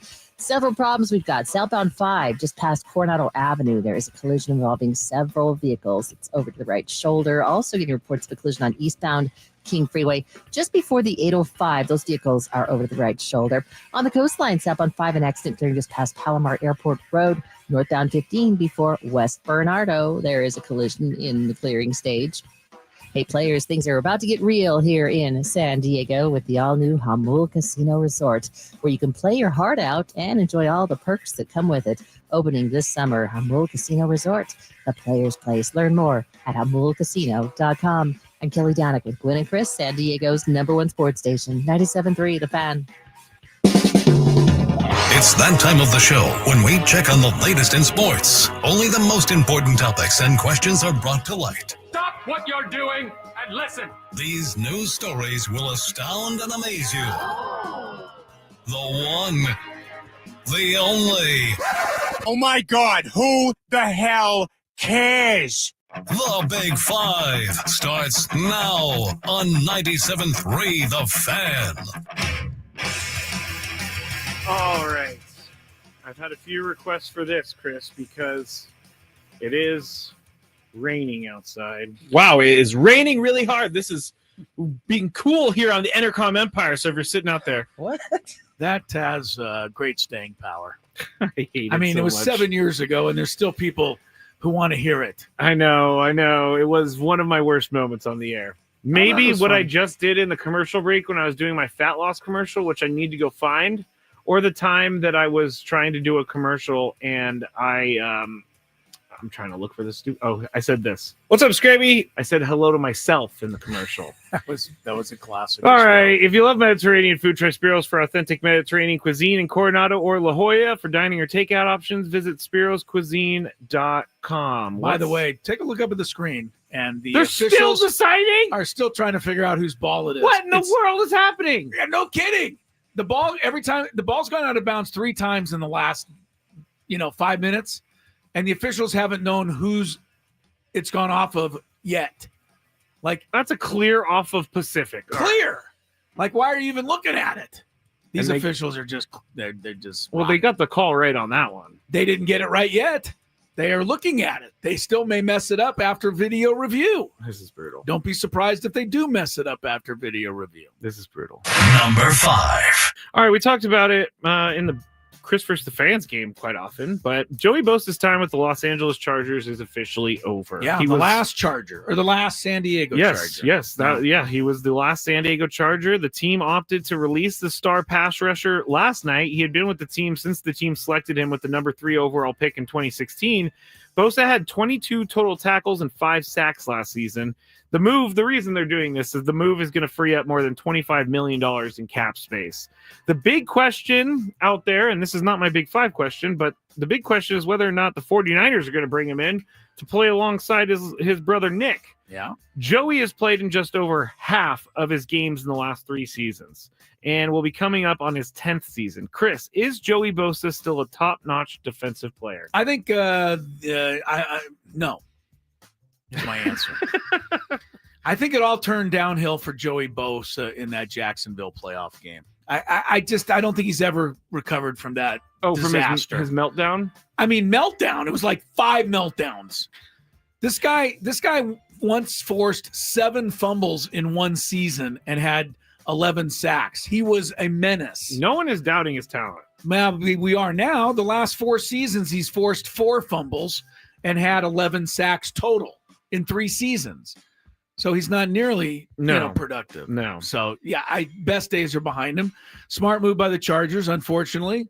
Save money and don't pay him the kind of money that he's not earning anymore. Exactly. This is how football works. It's a mean game. We know this, Skrabe. Yeah, the 49ers are going to release Javon Hargrave today. I mean, a lot of teams are they're releasing next week. And Joey Bosa was in the Pro Bowl this year, so somebody thought he was pretty good, but statistically he didn't measure up. Well, everybody makes the Pro Bowl because everybody above those guys drops out. Is Joey Bosa still a top-notch defensive player? Let me say this first. Please, 49ers, do not sign Joey Bosa. He will be injured more than he will play because that has been his MO over the past couple years, 3 years actually. I definitely don't think he's a top-notch defensive player anymore. I do think he's a good defensive player, but I don't know that he's an every down guy anymore either because of the injuries and because of the mileage on his body. Joey Bosa was polarizing here in San Diego when he first got here because he wouldn't sign. And so he just kind of sat out forever. Yeah. And then he finally signed and he made his debut 5 games into the season. I think it's sad, though, that the final San Diego Charger is no more. There's a bit of sadness to that. Sergio said it's good PR if the Bosas play together. It is not good PR. I do not need those guys to play together. PR doesn't win games. No, it doesn't. Sergio. And Nick is getting paid a lot of money, so that's fine. Number 4. MLB mainstay Justin Turner was in Seattle for a couple of months last year and recently was asked by Bob Nightingale for his thoughts on the Mariners. He said, quote, "The fact they missed the playoffs by 1 game and didn't go out and add an impact bat or 2 when you have the best pitching staff in baseball just seems absurd to me. I'm up first. Was the Mariners offseason absurd?" When you put it like that, yeah, when you're 1 game out and you do nothing to improve your team, yeah, that's absurd. You have to realize that you're right there and you have to make a couple moves. I don't care what it is that you need to. I don't know if you need to break open your piggy bank or something. You got to bring someone in. You're 1 game out. The AL West is up for grabs. You have to be able to go and do something to make your team better. Chris? I'm not going to react quite that harshly on the Mariners. They did miss the playoffs by 1 game. They were a game behind both the Royals and Tigers, who tied for the 2 wild card spots. But the Mariners, they're similar to the Padres. They're not a big market. You know, they don't have all the money in the world to spend, et cetera, et cetera. Seattle's a huge city. I hate that. Well, I know San Diego's a huge city, but market-wise, remember Seattle's up against the coast as well. There's no west of Seattle. Yes, just like there's no west of San Diego. So I think they have a pretty good team. And you got Castillo, you got Kirby, you got Gilbert, you got Bryce Miller, you got Brian Wu. That's a 5-man staff that's all back. They're all good. Yep. You got Andres Munoz closing. Yep. He's back. He's good. I don't think that they needed a massive overhaul, especially in the American League, to make up just one game. So would have been cool. They got Donovan Solano. That's something. I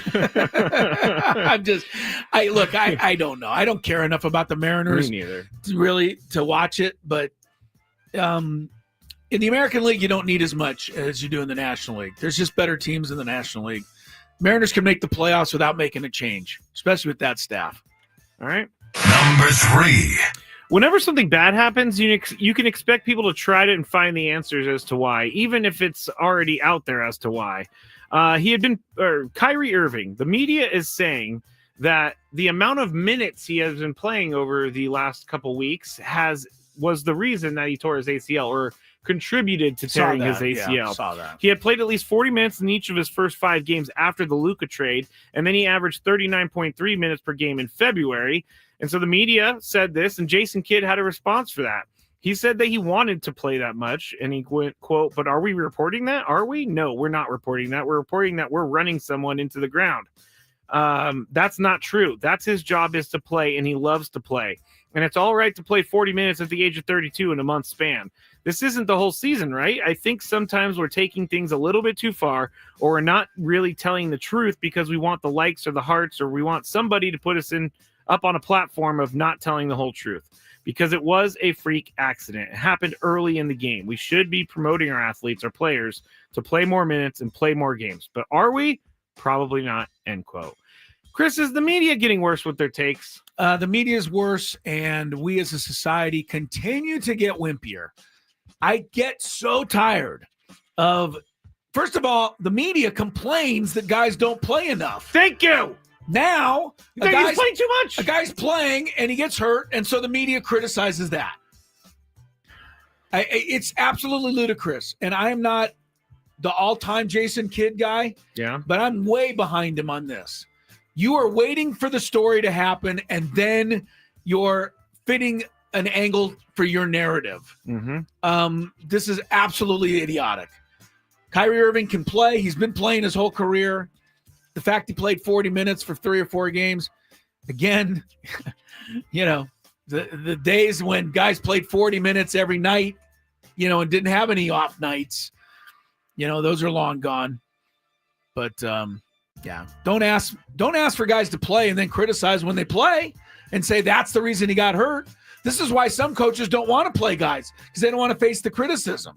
Now this could be Jason Kidd says, "Hey, I don't care," which he's right. He's paid to play basketball. Now, do you want to manage your guys during the season? Absolutely, you do. Yeah. You have to. It's just part of the game. But when you need someone because your team traded the superstar and then you had injuries, he's going to have to play more. And Kyrie Irving's he's a man. He can say, "I don't want to play that much." And this might be an ignorant comment, or not an ignorant, but just an uninformed comment. Does running more increase the chances of an ACL tear? Not that I know of. It's not damaging his knee to the point where it's going to tear it. Media's takes are getting absolutely out of control.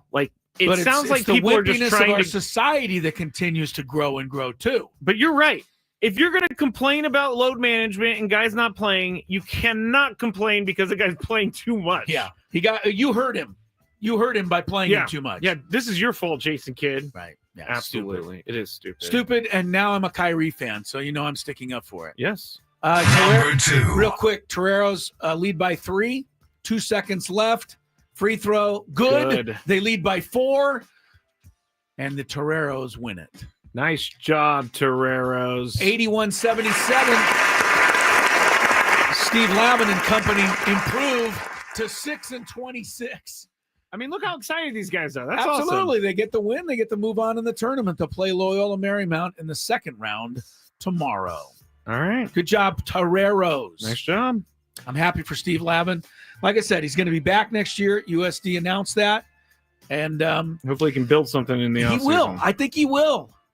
Don't take away 5 of the guys' top 6 scorers and then expect a great season. Yeah. That's almost, you could do that to anybody and they wouldn't have a good season. True. So very true. I'm glad they won today. All right. Barry Bonds was recently on All the Smoke with Matt Barnes and Steven Jackson. It's a podcast on I didn't want to say the network. Don't say it. Doesn't matter. All right. So it's a podcast. Yes. Barry Bonds was asked by these guys if he could still hit 100-mile-an-hour fastball. Mm-hmm. And Chris, pull up your little video screen because Barry Bonds is going to be on video here. Is that Barry Bonds? No, there? that's Steven Jackson. Oh, I was going to say. Here it is. 100-mile fastballs pitched to you today. You hitting any of them out? 100? That's easy. Right now, today. I don't care how hard you throw a baseball. They're gone. There ain't no way you can throw a baseball 6 I can't just do like this. If there's a catcher behind home plate that sits like this with a glove, and you throw 100 miles down, he just go like this, boom, boom. All I did was change this object to a bat. Boom.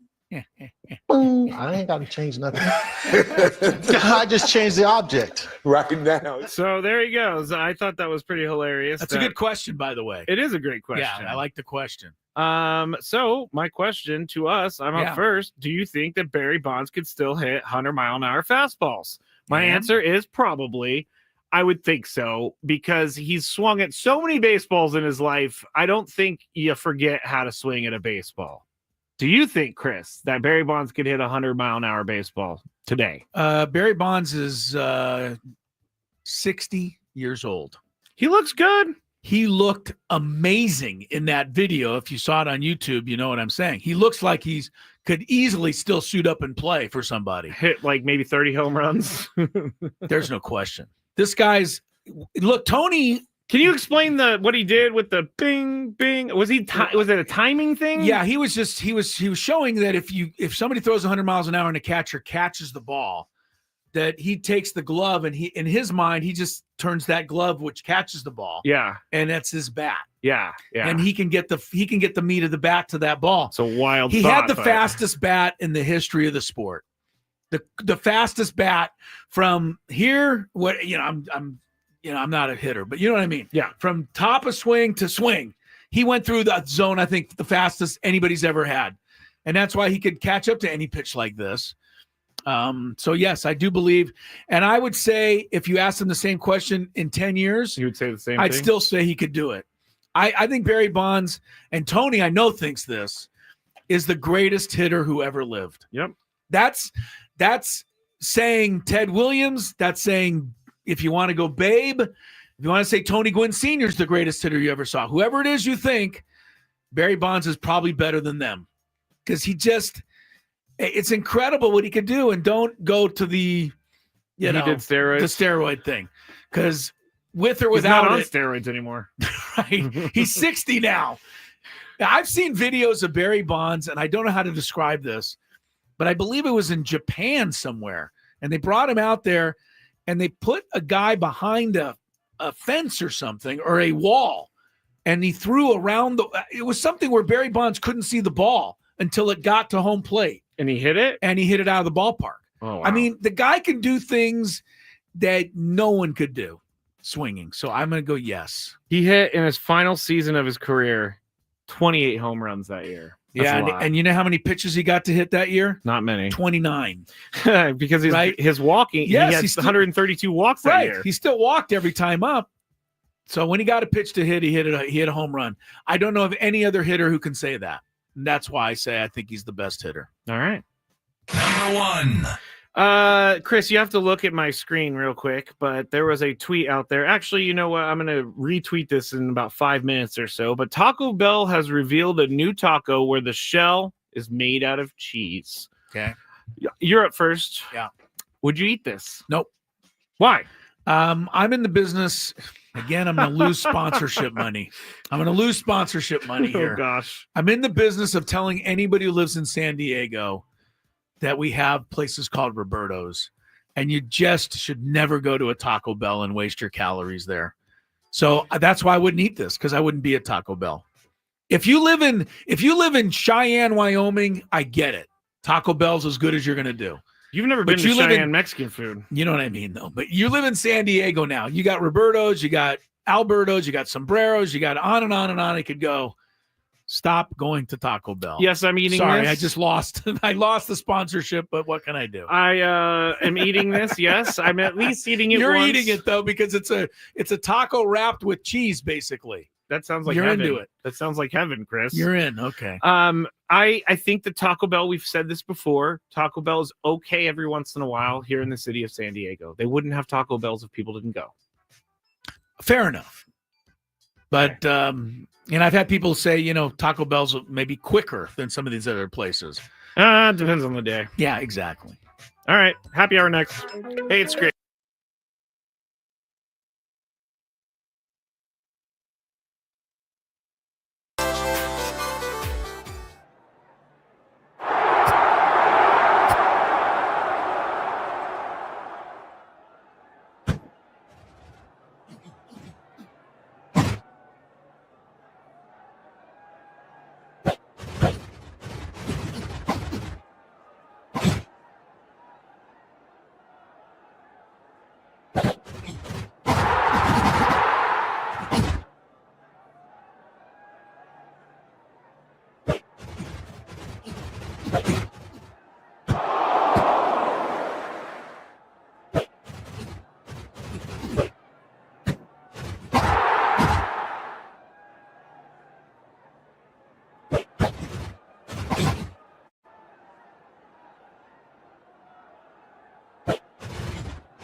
Hey, Mike, how do you feel like Dylan looked today on the mound? 3 innings. Dylan looked really good. I was really pleased.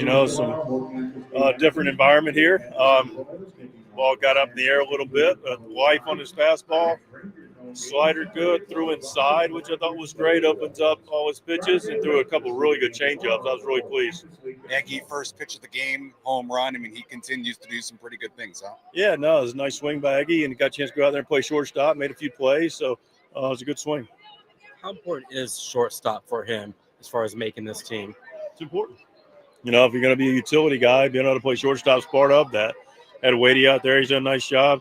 Clearly, Eggy getting a chance today. So, anybody that can go out there and grab shortstop as an infield utility guy, it's going to be important. With him and Iglesias and several other utility infield pieces, how do you guys at this point really like your depth?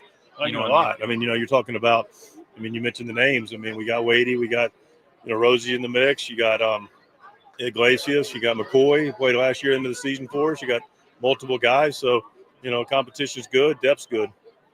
Was Manny's jersey on the second bus today? I can't speak to that.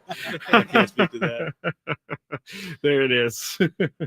Why would his jersey be on the side? I didn't get that. Oh, Manny started the game with like number 91 or something. Oh, he didn't have his. Yeah, they didn't have his jersey, and so they don't know where okay. it was. But then he ended up emerging from the dugout after a while. He emerged with 13. within 13. But he had like some random spring training number. It's going to be funny is some card company is going to take a photo of that and put it on a baseball card somewhere and make it like, one of those rare cards. Yes. Manny Machado wearing number, and as a matter of fact, on that note, and then I wanted to address something that Mike Schultz said there because it cracked me up.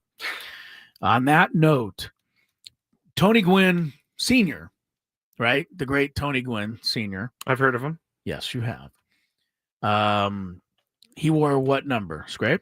Any guesses? He wore what? What number? Oh, you don't know what number Tony Gwynn wore? 19, of yes, course. Thank you. Of course. All right. Have you ever seen his rookie baseball card? 1983 Topps. Tony Gwynn rookie card. I have one right in front of me, and I also own one. I think I have because this is sent around a lot, but let me see. Oh, do you want to see what it looks like? Yeah. There he is. Can you see it? Yes, I've seen that card. The reason I'm bringing up, he's wearing number 53. That is great. I don't know where they got that photo from, but he was wearing number 53 somehow. And that's the picture of Tony Gwynn Sr. in his very first baseball card. That was trivia. So, yeah, that's a little trivia. So, Manny wearing 91 today. Here's the funny thing in that interview. And by the way, thanks for the special appearance by Sam Levitt in that interview packet. Of course. Sam's always right there with the hard-hitting questions. And he's always running around. Sam's the guy so runs funny. more than any person I've ever met. Carrying his equipment. Yeah. Jostling it up and down. He's got a tripod over one arm. He's got a bag of stuff over here. He's got a microphone around his neck. His credentials flying in the wind. Yeah. Sammy's got it going He's on. sweating. His jacket is like half off. And the other part of it, there's always like 20 fans sitting down by the field that are yelling his name. Yeah, as he's Sammy, hi Sammy, over here, Sammy, Sam, he's like, hi Sam. And he's like, no, I gotta get to the loft. I gotta get there. No, but somebody else asked Mike Schultz there. How important is it for Eggy to play a little shortstop? I didn't think this was a bad question. You didn't? Nope. And Mike Schultz goes, it was important. Yeah. I mean, that is what you get when you're interviewing our guy, Mike Schultz. You ask him a question like that, he's going to give you an answer like that. I didn't think it was a terrible question because Eggy's been playing everywhere but shortstop this spring training, so I didn't think it was a bad question. I didn't say it was a bad question. I know you didn't. What I'm saying is the answer is funny to me. Okay. Because he needs to play That's shortstop. Mike Schultz. No, that's Mike Schultz. How important was it? It was important. Okay, I'm missing the point here, but now I get it. Now I get it. Now? Yes, now I get it. All right. It is funny because Mike Schultz does do that. Is the sky blue? Yes, it's blue. I mean, that's kind of what you're going to get from Schultz. And he kind of has like a little smile on his face too. Because he knows that, he's not going to give you any information. Yes, correct. This Sorry, is I why didn't get that for a second. All right, you didn't get it. When we go to spring training in 2 weeks, you, me, and Tony will be down there. Mm-hmm. I really want to see if we can get in person with Mike Schultz. I think I that's want on him the to. table. I want him to meet us. I want him to know that we're not just a voice, coming out of the woodwork. Chris has been saying this for weeks now. Chris, What did I ask him last year that was kind of off the beaten path? Oh God, it was bad. But he hung with it. He did. He gave me a hard time. It was about. Oh, do you remember gosh. what it was? It was something about roster decisions. I know that I think I said you're not going to tell us what your roster is going to look like for the postseason. He goes, "Of course I'm not," or something like that. I did ask him a question one time that Tony and I talked about, and then as I was asking the question, I'm like, I know what this answer is going to be. Yeah. I can't abort at this point. No.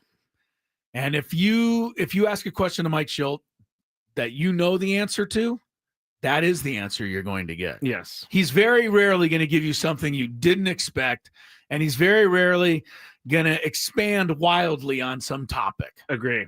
Which is his right, by the way. Yeah. Which is his right. Better than saying the word battle in like 400 times a press conference. Mike Schilt is my guy. Don't you take umbrage. Do you remember with it. those days, Chris? The battling comments? I don't. Jace Tingler? Oh, Jace Tingler was a battler? I don't. No, he was like, oh, my guy's battled tonight. I put the Jace Tingler world behind me. As should you. Yes. You know what? Speaking of putting things behind them, the Padres would probably like to put the spring training behind them. They're now 3-10 after an 8-2 loss to the Rangers today.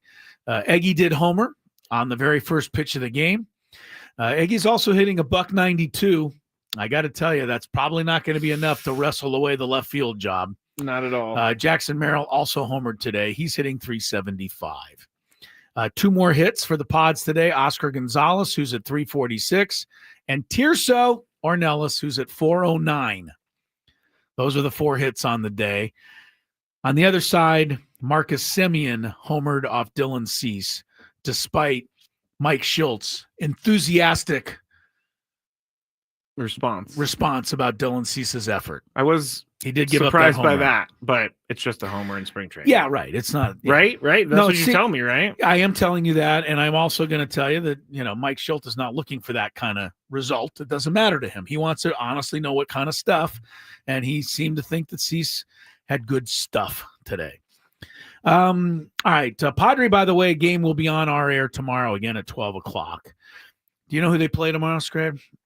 I mean, I like to, give Do people you that. know? Of course I don't. That's why I'm asking Oh, you. okay. I actually, because they don't mean anything, they're playing the Milwaukee It looks like the Brew Crew. Yeah. Yeah, Brew Crew tomorrow. Away. They're on the road this time. All right. We'll have the game for you prior to our show tomorrow afternoon. A couple of baseball notes. Yankee fans, I got bad news for you, and I'm pleased to be delivering it. I don't like the Yankees. Right, Skrabe? I mean, who likes the Yankees? Not many. There's one thing I like about the Yankees. That guy who's in the great uncle from Sports Court yesterday, he loves the Yankees. Oh, the guy who got buried with a Red Sox hat, even though he loves the Yankees? Yep. No, there's one thing I like about the Yankees, and one thing only. Aaron Boone. That's all I like. I love Aaron Boone, too. Yankees pitcher Luis Gil, Mm-hmm. last year's Rookie of the Year, will be sidelined for at least 3 months. That's bad news. Lat strain, 3 months he's out. Giancarlo Stanton still hurting, but according to General Manager Brian Cashman, he'll only have surgery on his balky elbows. Elbows? Yeah, I guess they both hurt. Oh, man. Yeah, what's he doing? How are both elbows hurting? He's not even... Honestly, unless you're a pitcher, and Giancarlo Stanton is hardly a pitcher, have you ever heard of an elbow injury? Anywhere other than with a pitcher? Yeah, bone spurs, things like that. Well, who gets them? Who gets an elbow injury? Quarterback? No NBA player that I know of has an elbow issue. I broke my elbow in high school. All right. Stanton has both elbows. So he's he has both. I'm glad that he has both elbows. Yes, but they're both hurt. Also, DJ LeMahieu has a grade 1 or maybe a grade 2 left calf strain. Goodness. He'll be sidelined several weeks. I cannot do these calf strains. I know that they probably do hurt. Yeah, no, I know what you mean. I know, because if I didn't come to work every time I had a calf strain, I'd just stay home. I have a calf strain every day. Oh, Katie has a great one for the elbow. What she got? Tennis elbow. Happens to Oh, everyone. there we go. All right, tennis is fair. But Giancarlo Stanton is not a tennis player. He's a DH. I don't know why both his elbows hurt. Can you imagine him coming up to plate with like some elbow braces on? I mean, how's he hurting his elbows? I don't get it. He's a massive human being. All right. And he swings a bat very fast. One last thing on baseball. We told you earlier in the week that Fernando Tatis Oh my Jr. gosh, I'm sorry. I have to interrupt you. Manny Machado also had an elbow injury last year. He did? Yes! How did he do it? That was the whole thing. That was when the he whole got surgery, he had stuff going on in his elbow. All right. Thank you for I chose to reminding me, forget that. Michael. Thank you, Michael. Bad Bunny and Fernando Tatis are, together. You heard about this earlier in the week where Fernando hired Bad Bunny's firm to represent him, making deals off the field, basically. Yeah, brand deals. Bad Bunny and their firm had been suspended from Major League Baseball for violations. Apparently, Bad Bunny and the Baseball Players Association have now agreed to dismiss their lawsuit over discipline. Oh. So it sounds like maybe Bad Bunny is back within good graces of baseball. And Tatis and Bad Bunny are going to see what they can come up with. I mean, those two, that's a good pairing because I feel like Tatis is perfect for the Bad Bunny brand and like vice versa. Yeah. But I don't know if I trust a I guy see the named Bad connection. Bunny with my I mean, his contract's already taken care of too. So it's not like Bad Bunny or anybody's going to have to negotiate for him because it's already done. There's a female rapper whose name is Bad something. What's her name? Help me out. Bad Baby. Do you know her? No. BHAD. BHABIE. Bad Baby. I'm not exactly sure why you want to call yourself bad, but I guess in this world at this day and age, that's good. Yeah, I want to be Bad Skraby. That'd be fun. All right. Crisello, Bad Instead of Matt Skraby. Skraby, Bad Skraby. All right, we can do that for 45 minutes. Traffic is next. Oh. From the 855.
and Chris Ella. Tony Gwynn Jr., he's in Florida. We miss him. He's with his daughters down there getting ready for a little soccer action. So Skraby and I are carrying you through here the next couple of days. Skraby will have the Skraby Chronicles coming up after this show, after he kicks me out of here at 6 o'clock. Also coming up in this segment, don't go too far.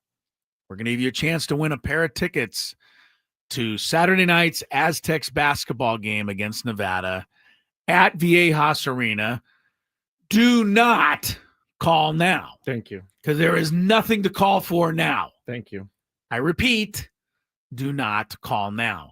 Otherwise, face the wrath of Skraby. He hates I was a little bit much earlier. You're so bad. But when people call and they're not supposed to, Skraby, it's all over. Well, I mean, No, it's okay. It's an efficient process. When people call in to make an answer, I go, 97.3, do you know the answer? And they go, what was the question? Yeah. I'm All sorry, right, so I'm making fun I know. of So people if somebody's out there who's actually ever done that before, they now will hate you and never listen to the show again. It's way more to alienate people. It's more for entertainment purposes. Way to alienate people. My impressions are because I love you. Yeah. Then you must love me because I I've do, heard your because I impression always of do me a Chris before. Ello. Hey, everybody, it's Chris Ello over here. Yeah. All right. Here's what I want to get into for a second. And we don't talk, we don't lead the league in hockey talk. But last night, Washington Capitals forward Alex Ovechkin scored his 885th goal. And that helped the Capitals beat the Rangers. Ovechkin, 885. Wow. He is now 9 behind Wayne Gretzky. 10 more, and Ovechkin is going to pass Gretzky as the greatest goal scorer in the history of the National Hockey League. And I don't want him to do it. And I don't think I'm alone, but I also know that I'm powerless to stop it from happening, right? I mean, Ovechkin's going to do it. He's probably going to do it this year. They've still got 20 games left. He's having an incredible year for a guy of his age. Ovechkin has scored 32 goals this year in 46 games. He's almost getting a goal every game.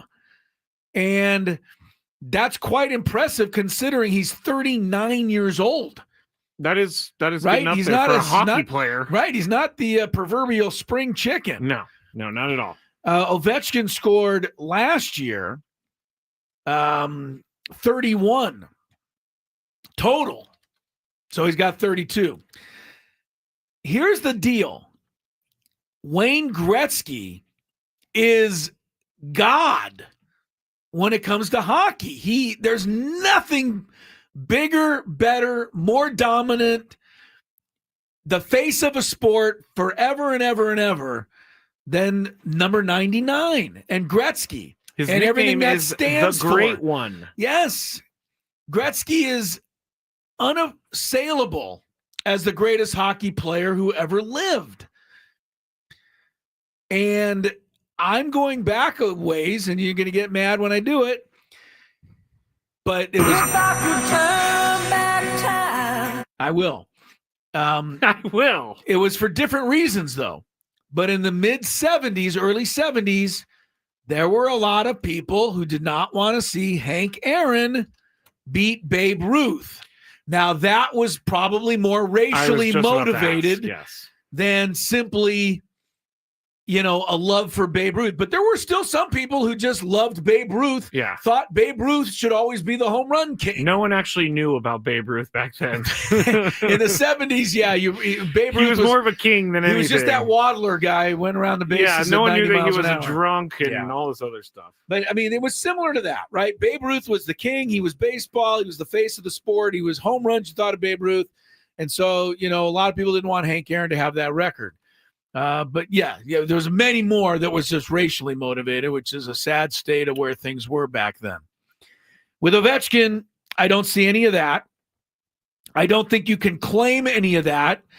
Yes, Ovechkin is Russian, but Gretzky's Canadian.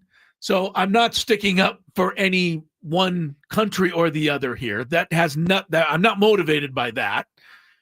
I'm just motivated by the fact that Gretzky is Gretzky. It seems like he should always be the goal scoring record holder.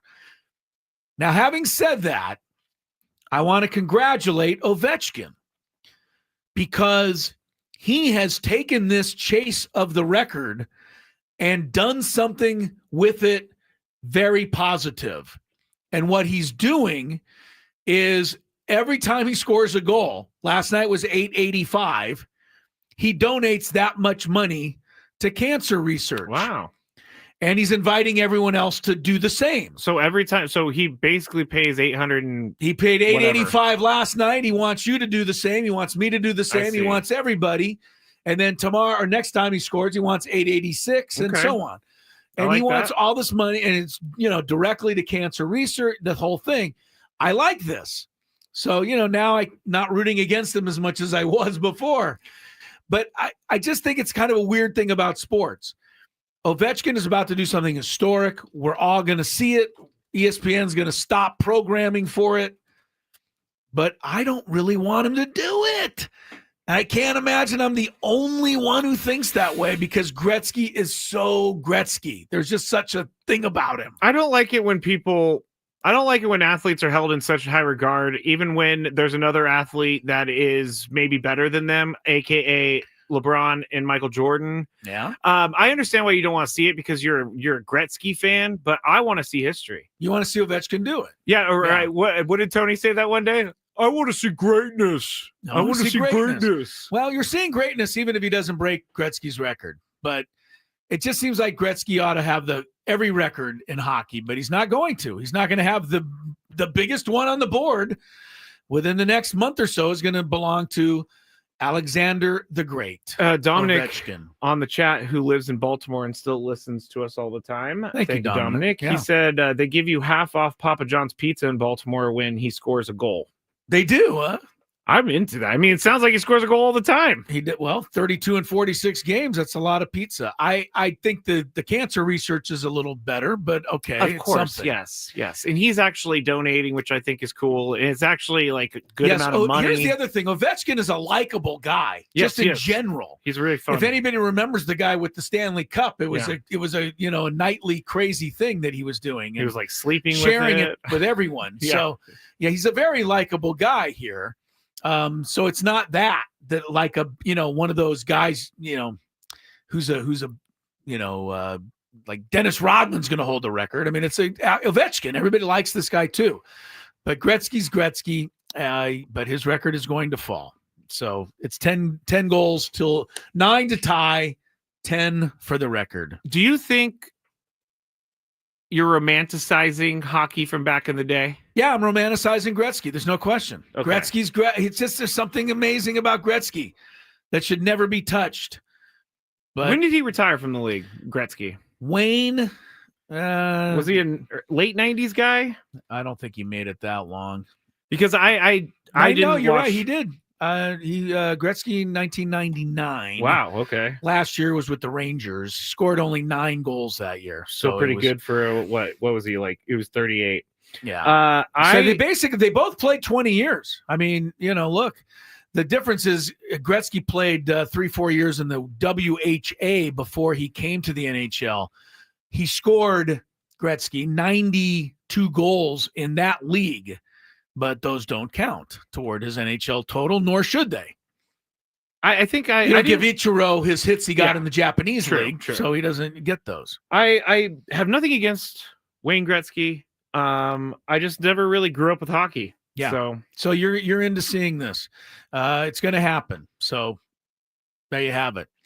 Gretzky will still hold every other record, but Ovechkin's going to have. Can he this still one. be called the Great One? He should still be called the Great One. Yes, he's that. I'm pretty sure it's trademarked by him. I don't know either by him or Pat Riley. Pat Riley might got in on that one as well. Yes. All right, call in right now, 833-288-0973. First person with the correct answer to this question will go see the Aztecs basketball Saturday night against Nevada. The question is, Ovechkin will be 1, Gretzky's 2. Who's the third highest scoring player in NHL history, goal scoring. Third Happy highest. Gilmore? Oh, wait a minute. Fourth, Okay, behind Happy thank you. Gilmore. Thank you. That and also stick around. Biggest fan is soon as Yes. well on Gwynn and Chris. Ben and Woods on the Fan. Coming up Friday, talking about Dylan.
the number 3 goal scorer of all time in the NHL is the great Gordie Howe. Very good, Killian. He'll go to the Aztec game on Saturday night against Nevada. He was very excited, too. Yes, he was. Very glad to see him win. I just want to say one thing about Gordie Howe. But before I do, I have to congratulate today's biggest fan. Oh, good job. I almost forgot. Our biggest fan is Isaac Flores. Isaac Flores, Flores. He resides there in National City. Isaac, give us a call back. You've got 10 minutes to ring up 833-288-0973. If you do it, Isaac, you'll be qualified for a grand prize. That's 20 tickets for you and your friends for a night in our Odyssey Suite at a Padres game later this season. Remember, register your name at 973thefan.sd.com/biggest fan. Isaac Flores. I got to tell you, the time starts now, Isaac. Go. The listeners and fans on the YouTube chat, they're really bummed that we don't name them every single time. Oh. Well, the name's are already pre-selected. I just go into a document, I grab the name, I put it into the piece of paper. I want nothing to do with the selection. We want you all to win out there, believe me, but we don't have that power yet. One thing about Gordie Howe, I think one of my favorite sports idioms, and I don't know if that's the right word, but one of my favorite sports things that you can do in any sport is get a Gordie Howe hat trick. And having something like this named for you, I think makes you even more legendary than you already are. Do you know what a Gordie Howe hat trick is? The only reason I know of Gordie Howe is because The Simpsons did an episode on him. Really? So you don't know that Gordie Howe, prior to Gretzky... I know he's great. Yes, Gordie Howe, prior to Gretzky, was the face of hockey. He was the greatest player ever. Gretzky came along. But a Gordie Howe hat trick is classic. In the same game, you have to get a goal, an assist, and get in a fight. If you do all three, you get a Gordie Howe hat trick. Was Gordie Howe playing in the days when they didn't even have helmets? He was, but he wasn't he was just a guy that would fight you. I mean, he was more of a scorer though. Yeah, he wasn't known for his fighting per se. That's great. But he would definitely fight you. If you took a run at him, he'd fight you. So that's a Gordie Howe hat trick. I think that would be something that every player in hockey would like to possess one day.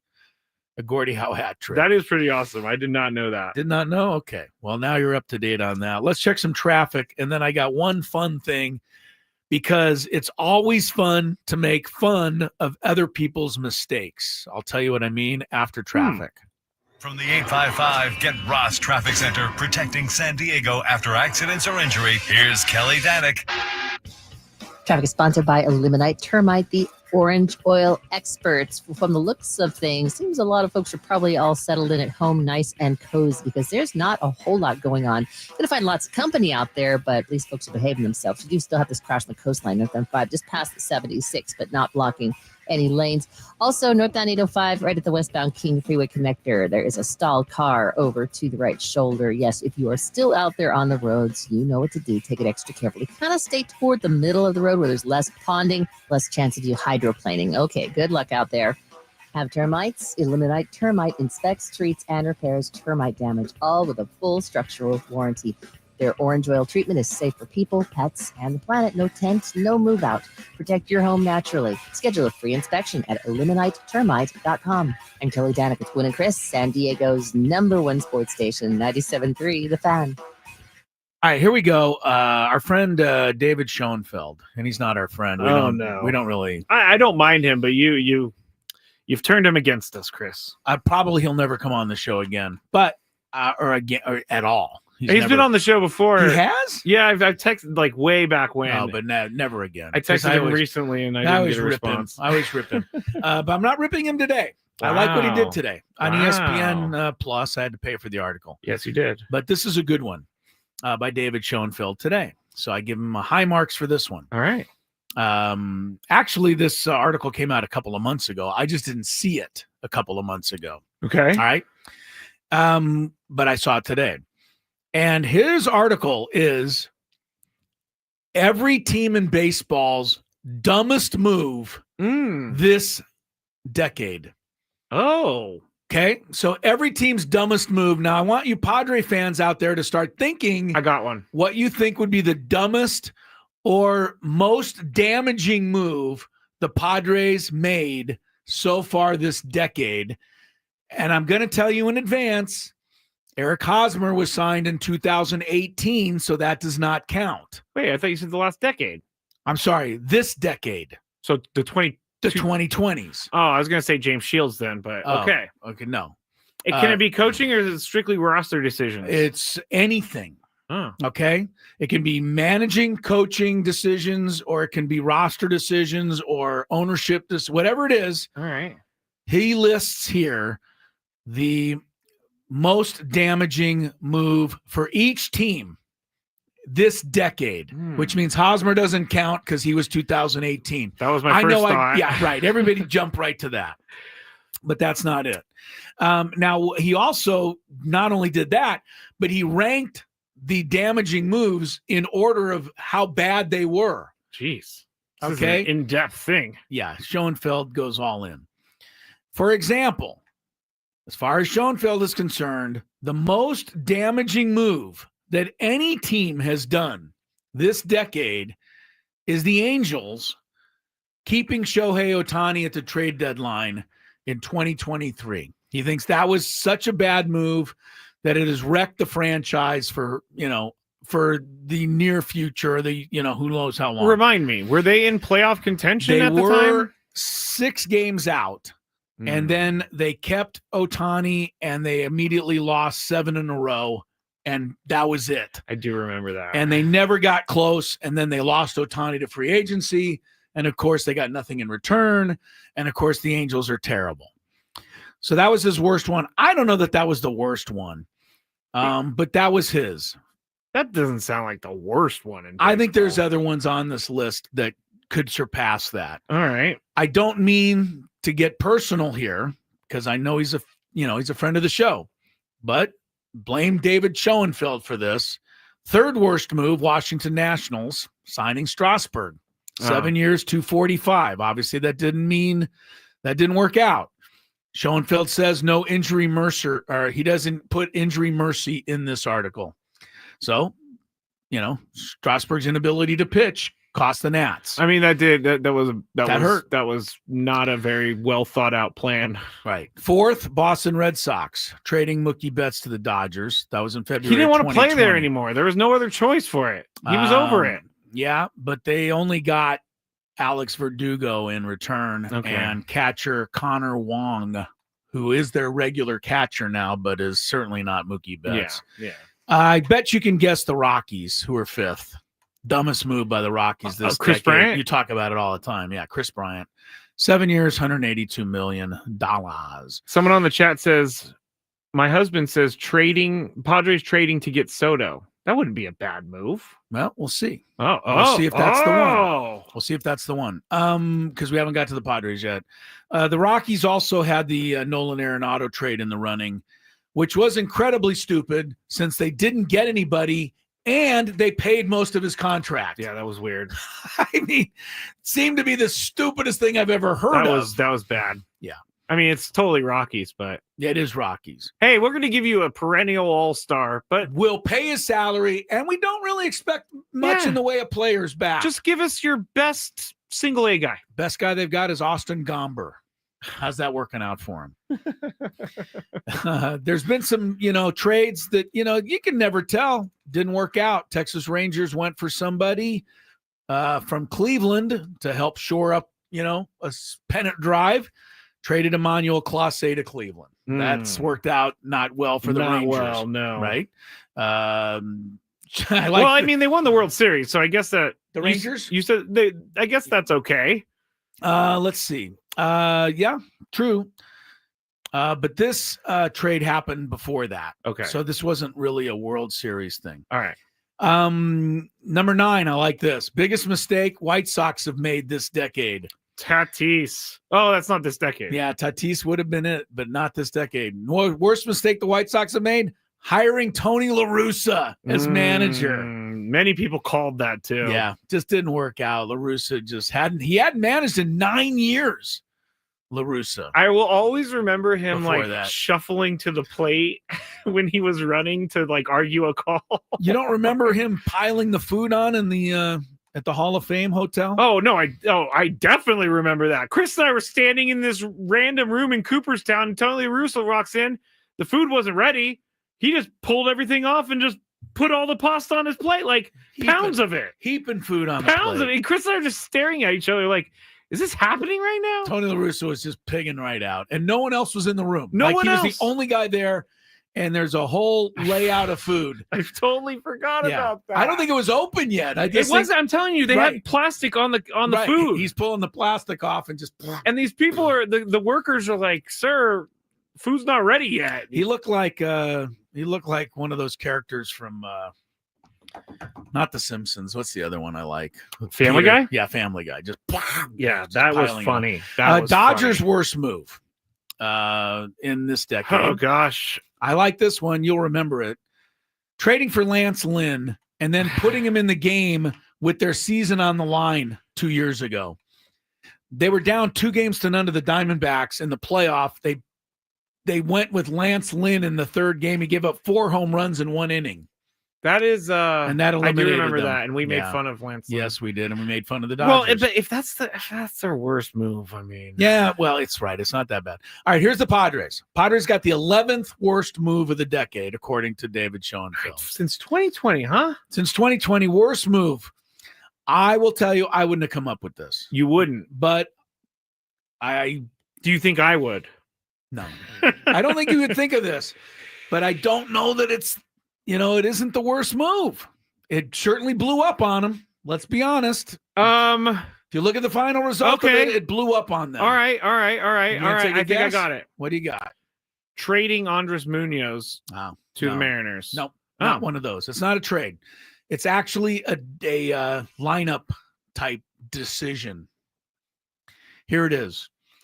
Starting Dylan Cease on short rest in Game 4 of last year's NLDS. Worst, most damaging move Padres have made this decade, according to this article. Can't disagree with it. Here's what's said. There is little doubt that a lot of these long-term contracts the Padres have committed to aren't going to end well. Bogarts, Machado, Fernando, Darvish, Musgrove, Cronenworth. What he's saying there is eventually these guys are going to be making money and not playing. And that's probably true, right? I mean, Bogart still has, 9 years left on his deal? Yeah. Okay. So he's saying that those may not work out. But he said, we'll let that sort out later. For now, the decision to start Cease against the Dodgers was an easy call for me. The Padres put a player in a position he's not used to. You can guess how many times Cease had started on 3 days rest in his career. Yep, 0. The postseason track record for pitchers starting on short rest is not that good. Plus, the Padres were winning the series. There was no reason for them to take an unconventional risk. Yes, it's true that Mike Shildt still had Darvish on regular rest for Game 5, but had he won Game 4, he wouldn't have needed Game 5. He could have lost Game 4 and used Cease on regular rest. We all know what happened. Cease gave up 3 runs early. Padres lost 8-0. Darvish didn't win in Game 5.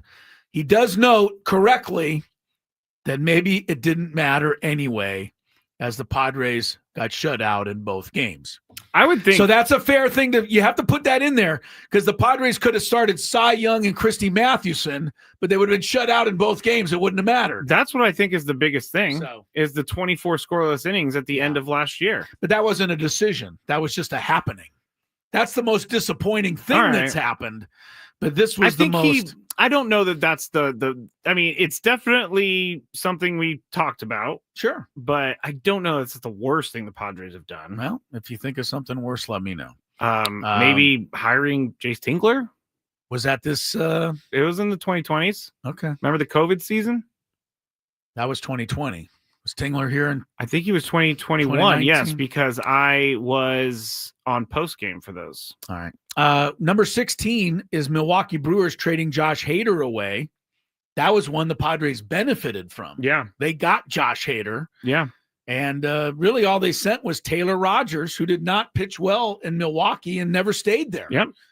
So there's one that worked out for the Padres. I like this list. As a matter of fact, in 2022, because of that trade, or partly, the Padres made the playoffs and the Brewers did not. I do know that. So there are some that go your way, and that would be one of those. There was one more. This was interesting. Tampa Bay, number 20 on the list. Their mistake was pulling Blake Snell in the 6th inning of the World Series that year against the Dodgers. Yeah, in 2020. Yeah, it was terrible. That was pretty terrible. Everybody knew that was bad. Yeah. 21 was the KC Royals waiving Brent Rooker. Okay. We could have got blamed for that one ourselves. Yeah, seriously. Because we traded Brent Rooker. Do you know who we got in return for him? For Brent Rooker? Yeah, from the Royals.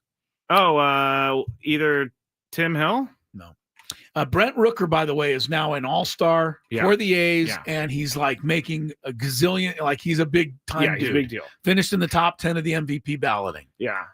We got third-string catcher Cam Gallagher for him. Yeah. But not a great trade.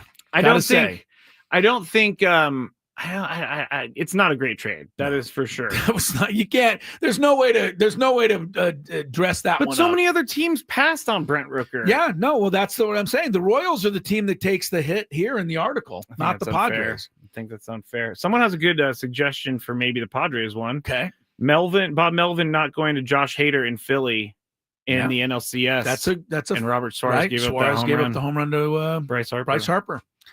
Lefty on lefty would have been Josh Hader. Yeah. Yeah, that's. But then we don't know if it was double days. We don't know where we were. You don't know. Josh Hader rules.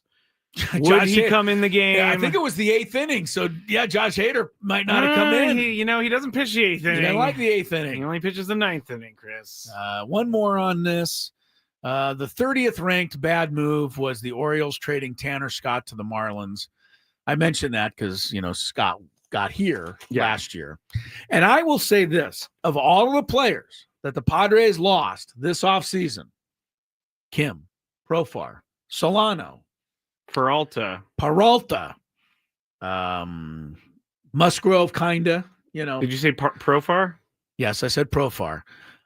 I think the biggest loss to me is Tanner Scott. Because number one, they lost him. Number two, he's a Dodger. Profar is a big loss if Profar has the same season he did a year ago. Yeah. But Tanner Scott, to me, is going to be lights out and for the Dodgers. Was the Ohtani whisperer. Oh, yeah, right. All right, good show today. Yeah, good stuff. Thanks for being with us today. Like we said earlier, it was a tough day here at the station. Our best to Craig and Annie. We thank them.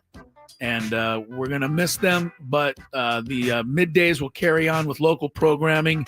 You'll get the word on that soon. You'll get Skraby coming up next with the Skraby Chronicles. For Tony, it's Chris. Good night from Gwynn and Chris on 97.3 The Fan.